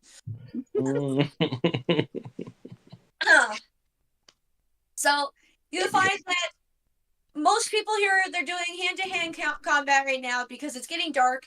Nobody's got any weapons out. They've got torches lit, but because of the dark, they all seem to feel that it's better to punch your companion than to accidentally stab them. That makes sense. Perfect so for me, though. Doing hand-to-hand combat. It seems like the majority of the people who are out here right now are... Am I sneezing it? Are those strange blue painted people? Strange blue painted people. The pigs. Okay. I can work with this. Can I understand them? As they're fighting, I'm assuming that they're speaking at each other. Yeah, I mean, any of the talking you're hearing is going to be in Pictish. Which I don't think I know. Probably not. They're kind of like on the opposite end of the island from where you would have ever gone if you'd ever gone to the island. Mm-hmm. Scotland is way at the very tippy top of Scotland. Yeah, not there. So I will, as I'm walking up, I'm looking around to see if I can find someone who's my size at least, or close to it, and look and to be sparring or wanting to spar, I guess. And I will walk up to them. So I guess investigation. Ooh. Yeah. 12. Do I roll for investigation or? No, you're good. You're good. The funny thing is I rolled a 1, and that's a Gale. So guess what? Host is out there. Nice. He's big enough to use arms. I'll let. Oh, hey, Host, and I'll go trotting over to where he's at, and I'm like, ooh, I feel like I've been getting rusty over these last couple of months traveling. We haven't really had much chance to fight things. So, who here do you think would be a good sparring partner for me? Honestly, I'd be really afraid that you'd splinter one of these people. They're so tiny. They're all a little bit small. I guess that's the one bad thing about being so big. Look, I was looking to get a little bit of training in before bed. Getting yourself exhausted before sleep makes you go out like a light. It really keeps the mind from wandering and keeping you up all night thinking of things that just hurt the brain. Right. Mhm. Hit me with your best shot. So, Dumb boy. don't regret this in the morning. Alrighty then. So, I'll take it. I'll start walking in an open space. Yeah. What? Fire My laptop. What's going on? New desktop. Oh. What? All right. You guys Okay. get to an open space. We're gonna go ahead and roll initiative. 8. Oh, he got a 19. So, Cool. and because I am an NPC and I'm rolling straight rolls, so he's just gonna go ahead and swing at you for a 16. That does not hit. So you managed to duck out of the way as he, like, you get to your open spot and he immediately just takes a swing at you, but you're able to dodge out of the way. Actually. At this point, I didn't see him stop and swing, so as I'm turning around, I'm still moving forward, so it barely misses. Fair enough. There it is. Woo! That's not a good roll. So yeah, he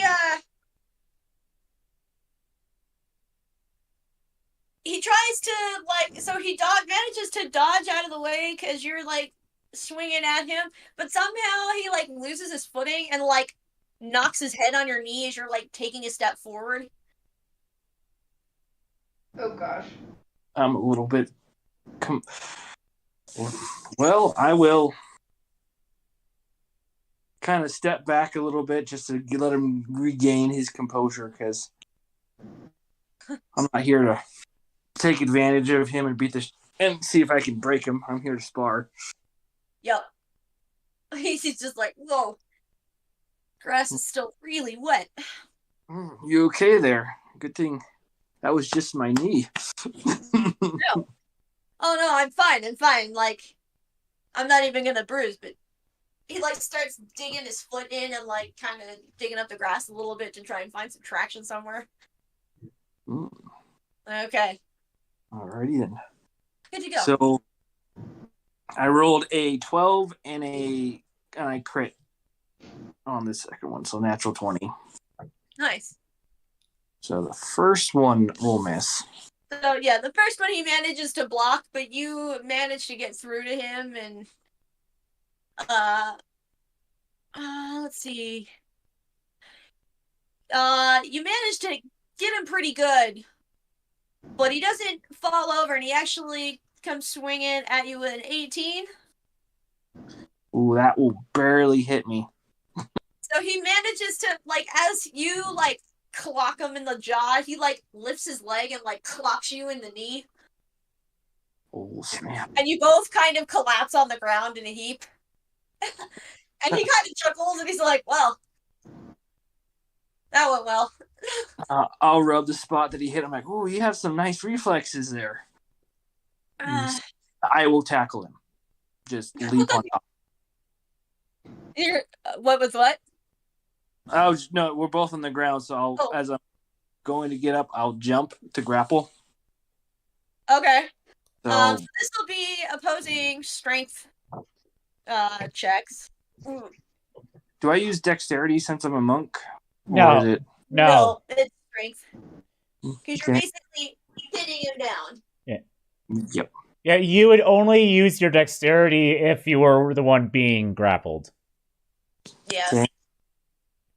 Rolled a 21. Yeah, I only rolled a 7, so Dang. he's stuck. He's stuck. And now, nice.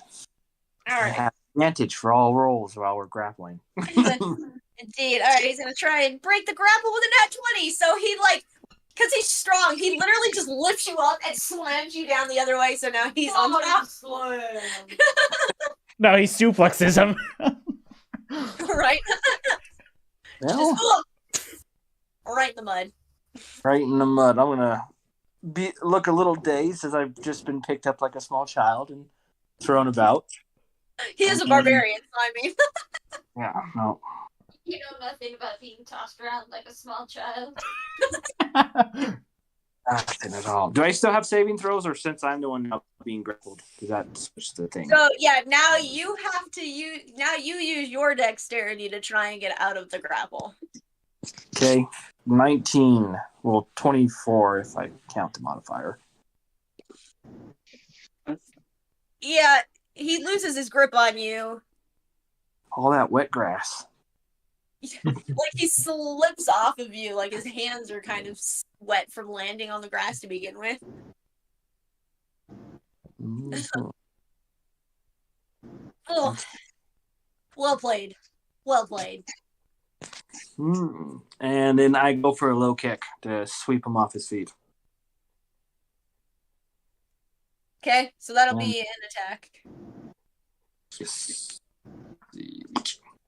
A 9. I miss. Yeah. Or not pass. He rolls out of the way, jumps to his feet. Oh, and with a nat 20, he just pow, right into your chest and knocks the air out of you. So you are now dazed as you're trying to get your breath back. Okay. He pulls his head back and he goes, I didn't break your ribs, did I? Nope, but the breath, hard to breathe. And then I will take a couple of steps back as I'm regaining, kind of just switching my feet back and forth, kind of like what you would see a boxer do. As I'm trying to keep my everything light, just in case he comes after me, because I'm just kind of taking a quick second to breathe. So He's waiting on you. He's just kind of like marching in place and like keeping warm, but he's not coming after you. I literally rolled like a nat 20, a nat 1, and then a nat 20. I'm like, nice. So if it's another nat 1 this time. Don't you love surprise diaphragm checks? Yeah. Yay. Once it looks like you're good, he's gonna swing at you. He's gonna barely miss. Okay. I'm gonna swing it at him. To counter him, I rolled a 23 and a 20. Yeah. You're definitely gonna hit. Yep. Aiming for his open side, and I'm trying to think. 1, 2, and kind of going up, uppercut towards the chin. See if I can knock him out.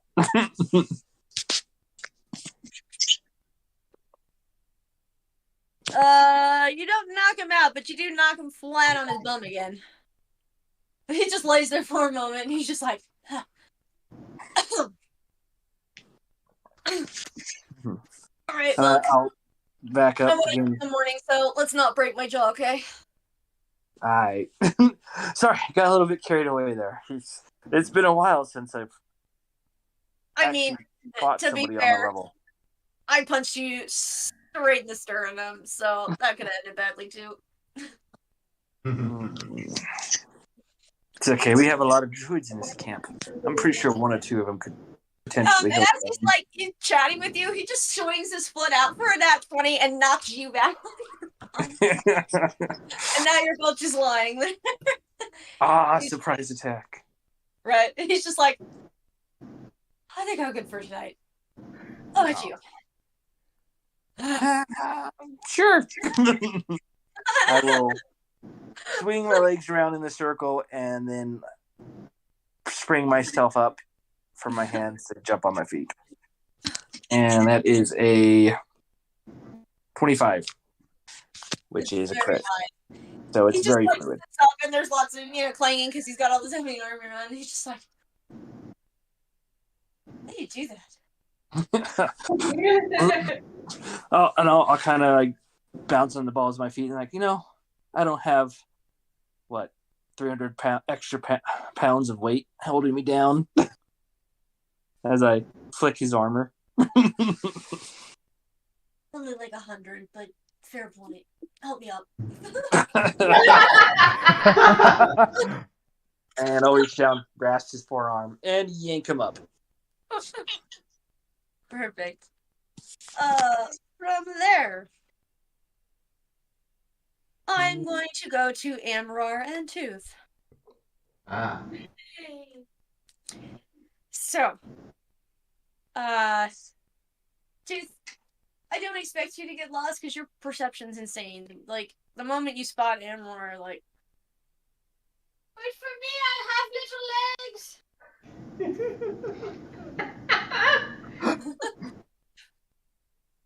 I was not aware I was supposed to be waiting on anyone. I'm coming to help. I wish to do the snake. You have a small scouting party, and by small, I mean there's like 4 of you. Uh-huh. So it's you and like 2 trusted people from your earldom and Tooth. And Tooth. I mean, I suppose you trust Tooth to an extent. To an extent. As far as you can throw. Hopefully more. Remember, Hammer's stats are awful. Here, he has a trebuchet. Just put him in the trebuchet and then you can throw him. Although yeah, he does have a decent strength stat, so maybe. Oh, that's funny. Yeah, that'll be a fun thing. Like, look what I got.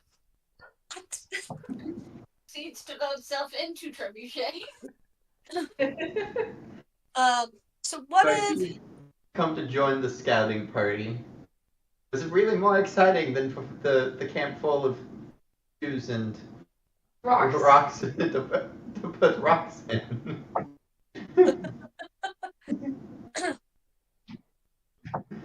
I mean, yeah. I don't,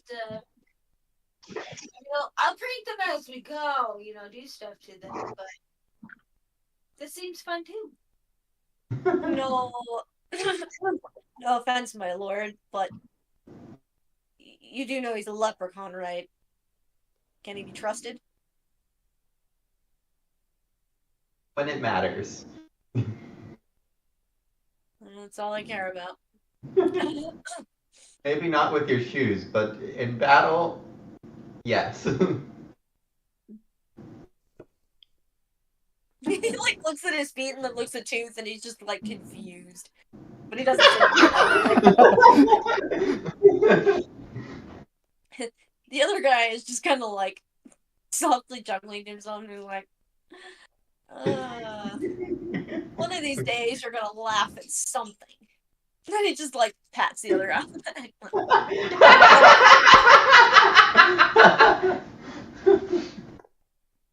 It'll be like that scene from The Princess Diaries where there's like that really grumpy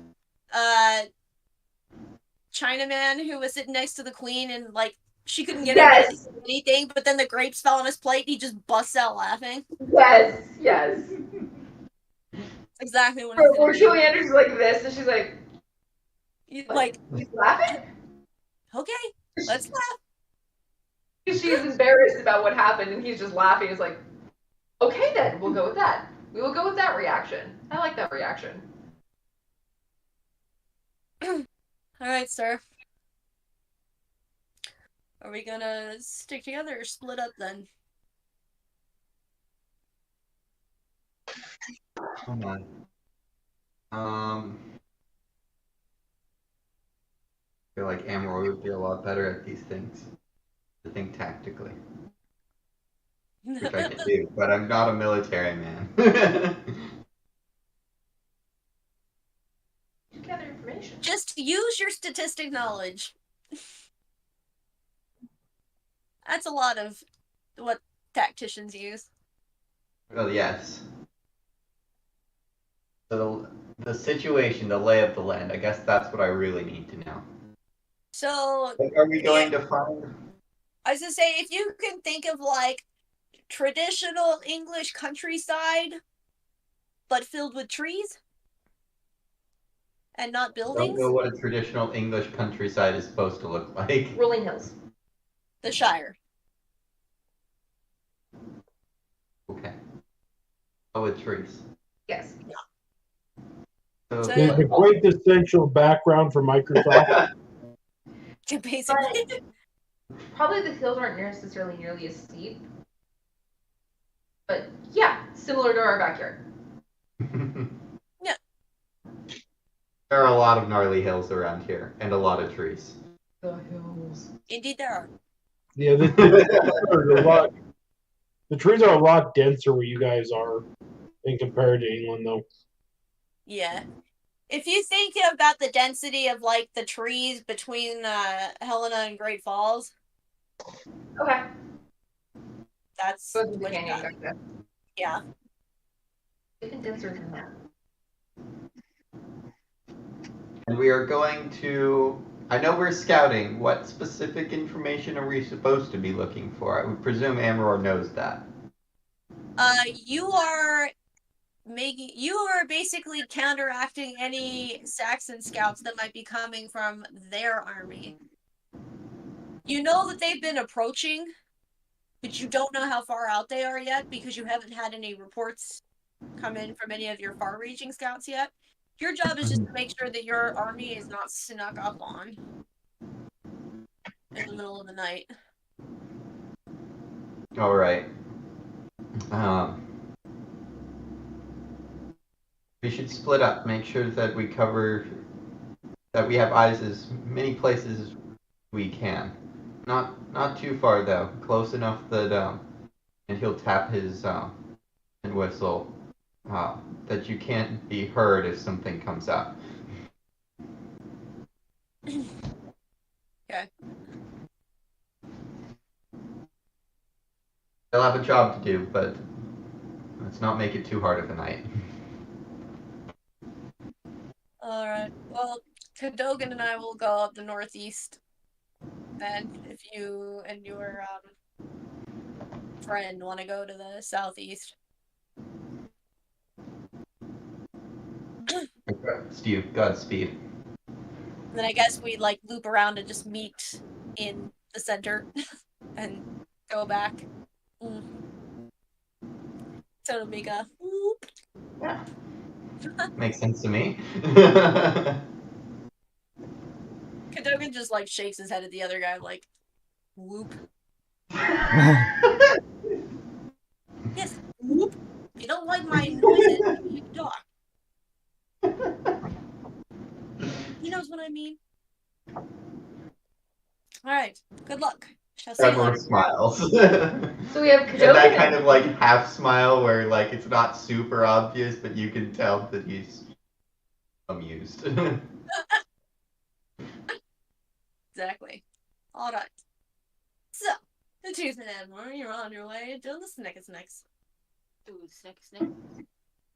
Alright. You don't have to be terribly quiet for the first little bit because you are, right outside camp. And any footfalls that you guys are going to be making are going to be hidden amongst all the camp noises. But I'd say once you get like 15 minutes out, that's when you can start to hear the like night sounds. You hear the crickets, you hear soft rustling of the wind in the leaves.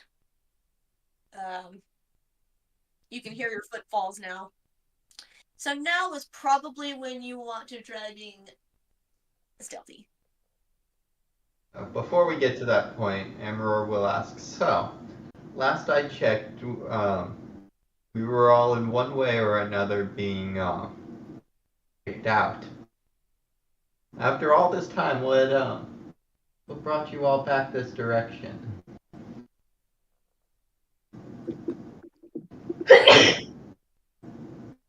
To be honest, I don't really know. Because we were doing something in the Fey world after visiting. I am so tired, I can't remember names right now. Rita's home area. We picked up an Atlantean for them. And then we ended up in a cave. And we met one of Rana's friends. And then somehow exiting the Fey world, we ended up over here. I'm not sure if like that was on purpose or not. Because I know that Erden wanted to go visit somebody in Hades' domain. Try to find that. A lot of that sounded like gibberish to you. You have no idea who Hades is. You don't know what an Atlantean is. Those sound like some pretty exotic adventures. I would, and only half put together in how you guys ended up in all those places. If I hadn't traveled with you, I might question it, but I know better. Boat that got destroyed. What got destroyed? What? The boat. The boat. Another boat. Two boats. One boat got destroyed. The other one is being repaired. One boat got destroyed, and then one almost got destroyed. Oh. I also knew Rita and Rada's little friend when she was in her fox form, and Everil out of my bag. You know, Amor has actually escaped all of the boat woes to this point. Should I ask why we destroyed a boat? So we were attacked. We were swallowed by a whale. We were attacked by a whale. It was an orca, right? No, it was a Basilosaurus. Yeah, it was a Basilosaurus. The guardian of Atlantis. Because the only boat woe that Amber had was when the wild storm hit. There was a hole in my soul. And with the hammer that Ron picked up. Okay. And then we ended up going to Atlantis because I think it's because of Erden, because the goddess that he's friends with talked to the goddess that sunk Atlantis and said, no, let them in. And so then we ended up there, and we found little mini elephants there, and Brina wanted all of them, but she couldn't take them. She did have a goose, though. This is the funniest explanation of her travels, and it's only like partially correct. Right. I wanted to take the little elephants, not take them all home. I mean, to be fair, it's probably another word that means nothing to you. Yeah, I mean, to be let's be honest. This is probably how Tooth understands how things are going. Right. So as far as Tooth is concerned, he's being completely honest. Yeah, like he's being honest as he can be right now. So while we were in Atlantis, I bought a trebuchet that I can launch myself out of.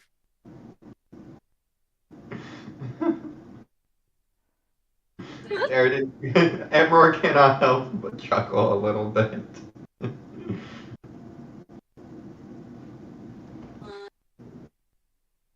I suppose I should not be surprised that we have gotten the gods involved, considering that's all we seem to be good at doing. Again, what I learned from Murata throughout this trip is that I guess the Greek gods, the gods that she worships, or that her god is a part of, I guess their powers are weakening because people are no longer believing in them. The gods are dead. So, yeah. Excuse me. That is rather unfortunate, considering I believe that those deities mean something to Rada. Yeah. She seems, for the most part, devout. Yeah. We met Santa Claus. Yeah, I almost forgot that. Should I ask about our new your new companion?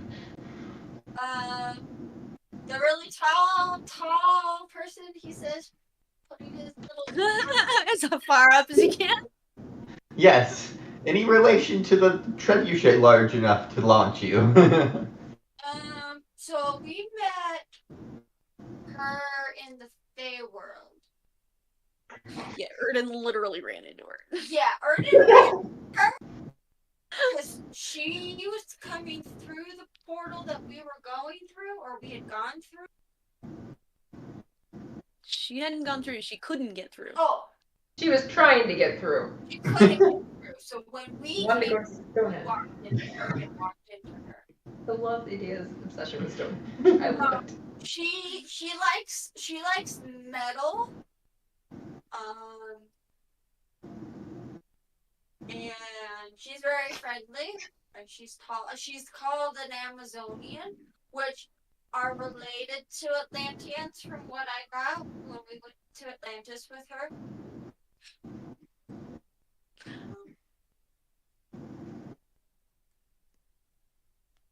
Okay. I mean, doesn't sound too far-fetched considering the coming and goings of our own party. Yeah. I don't know why, but my brain was going, that's a lot of A's. Atlantean, Amazonian, all is lost. What? I don't know. I'm like, what is lost? Nothing's lost yet. Honestly, the way this conversation's going, it's like a casual viewer of this trying to explain it to somebody who's kind of deep into other lore circles and is half following along simply because of what they're interested in. Right? Like, I have no idea. Oh, it's like he's trying to speak to me. I just know it. Say the first thing. I think it was Erden. Erden found a magic stick that can turn you into animals. Oh, yeah. Of course you remember that. Also, when we were down in Brina's place, really sunburned. It hurt a lot. I'm not used to I hadn't seeing even thought of that, Tooth. I'm sorry, Tooth. I hadn't even thought of that. Yes, because let's take the Irishman and take him to Teotihuacan and fry him. Sorry, Tooth. That can kill you. I mean giant. I mean like giant to me. Brina and George wanted to keep one as a pet. Here's smells better. But he was told no. No. Absolutely not. Oh, we met Brina's brother. He was nice. That is all very exciting. You've had quite the adventures in this time. I don't know if you've heard of this, but I have been introduced to this white stuff called sugar.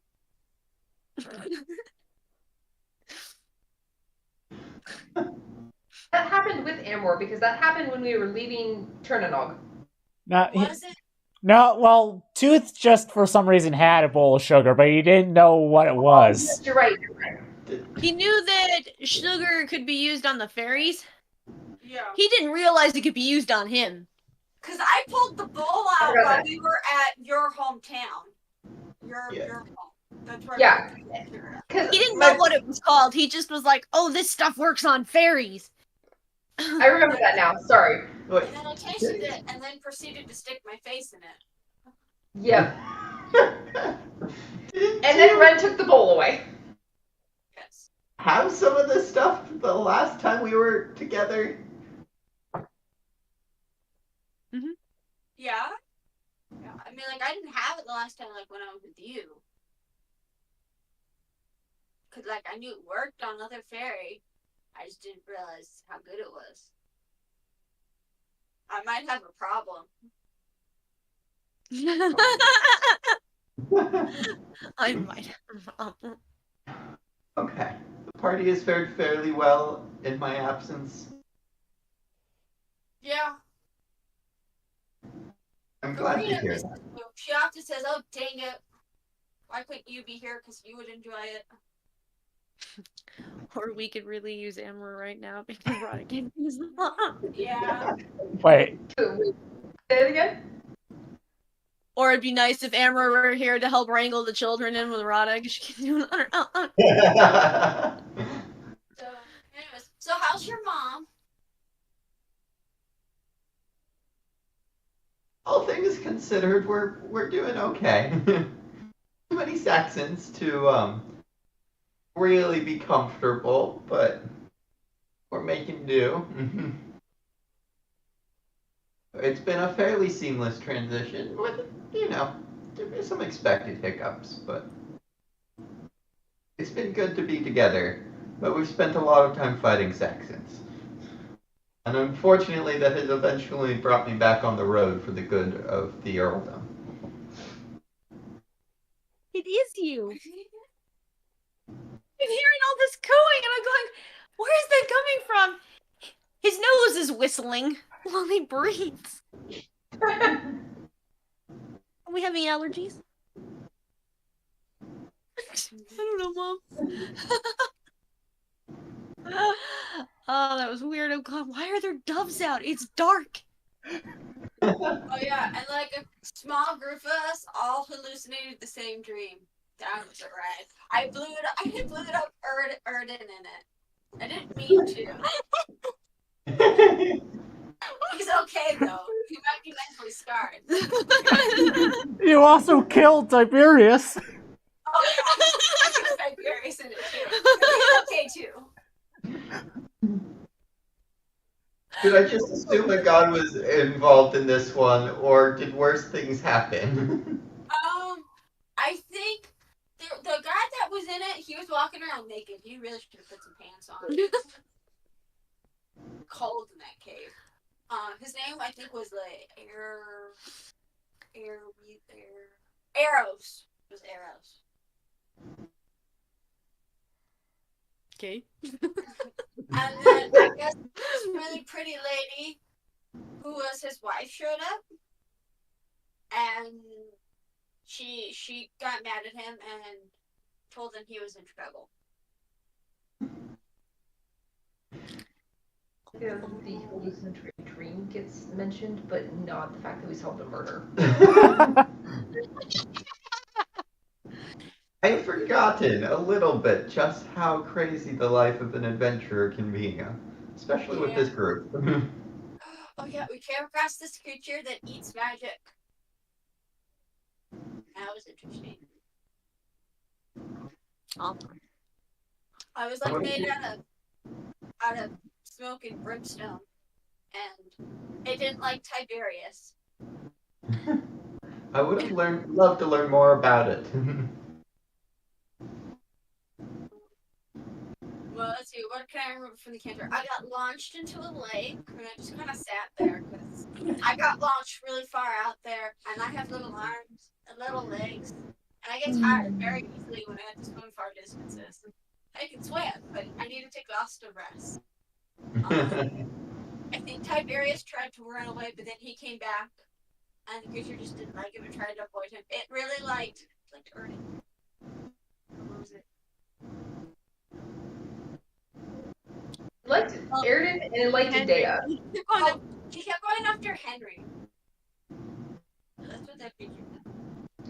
With that, Amor will realize they're probably at the point where they need to be, sneaking around. It sounds like I still have a lot to catch up on. We should probably make sure that there are no enemy spies at this point, though.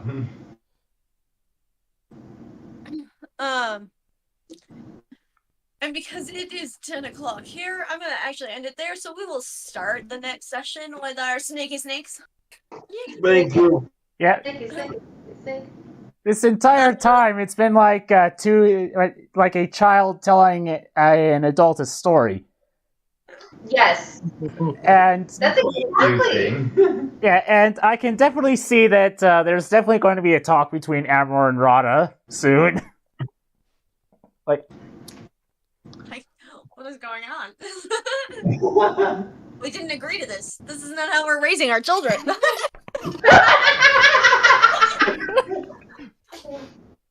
Well, I mean, Amor definitely let Source get away with some things, but also totally didn't. It just kind of depended. Well, look, our group has a name now. It's not a good name, but it fits. We're called the Whims of Fate. So what does that tell you? It's gonna be on a whim. All parenting has gone out the window in favor of no. Great. It's ready to fall off. Well, you had moved, so his head shifted. Well, you guys have a good night. I'm gonna bounce off. Alright. Nah. I probably should get going too. I'm barely keeping my eyes open. As I say, I actually went to bed at like 2:30 last night because it was so hot in my room. And this one has no bubble and has to sleep touching me as much as possible. Oh, my God. It basically means crawled cat. Yeah. Nice. I The thing say is that you have a 1 out of 3 chance to get the Smilodon.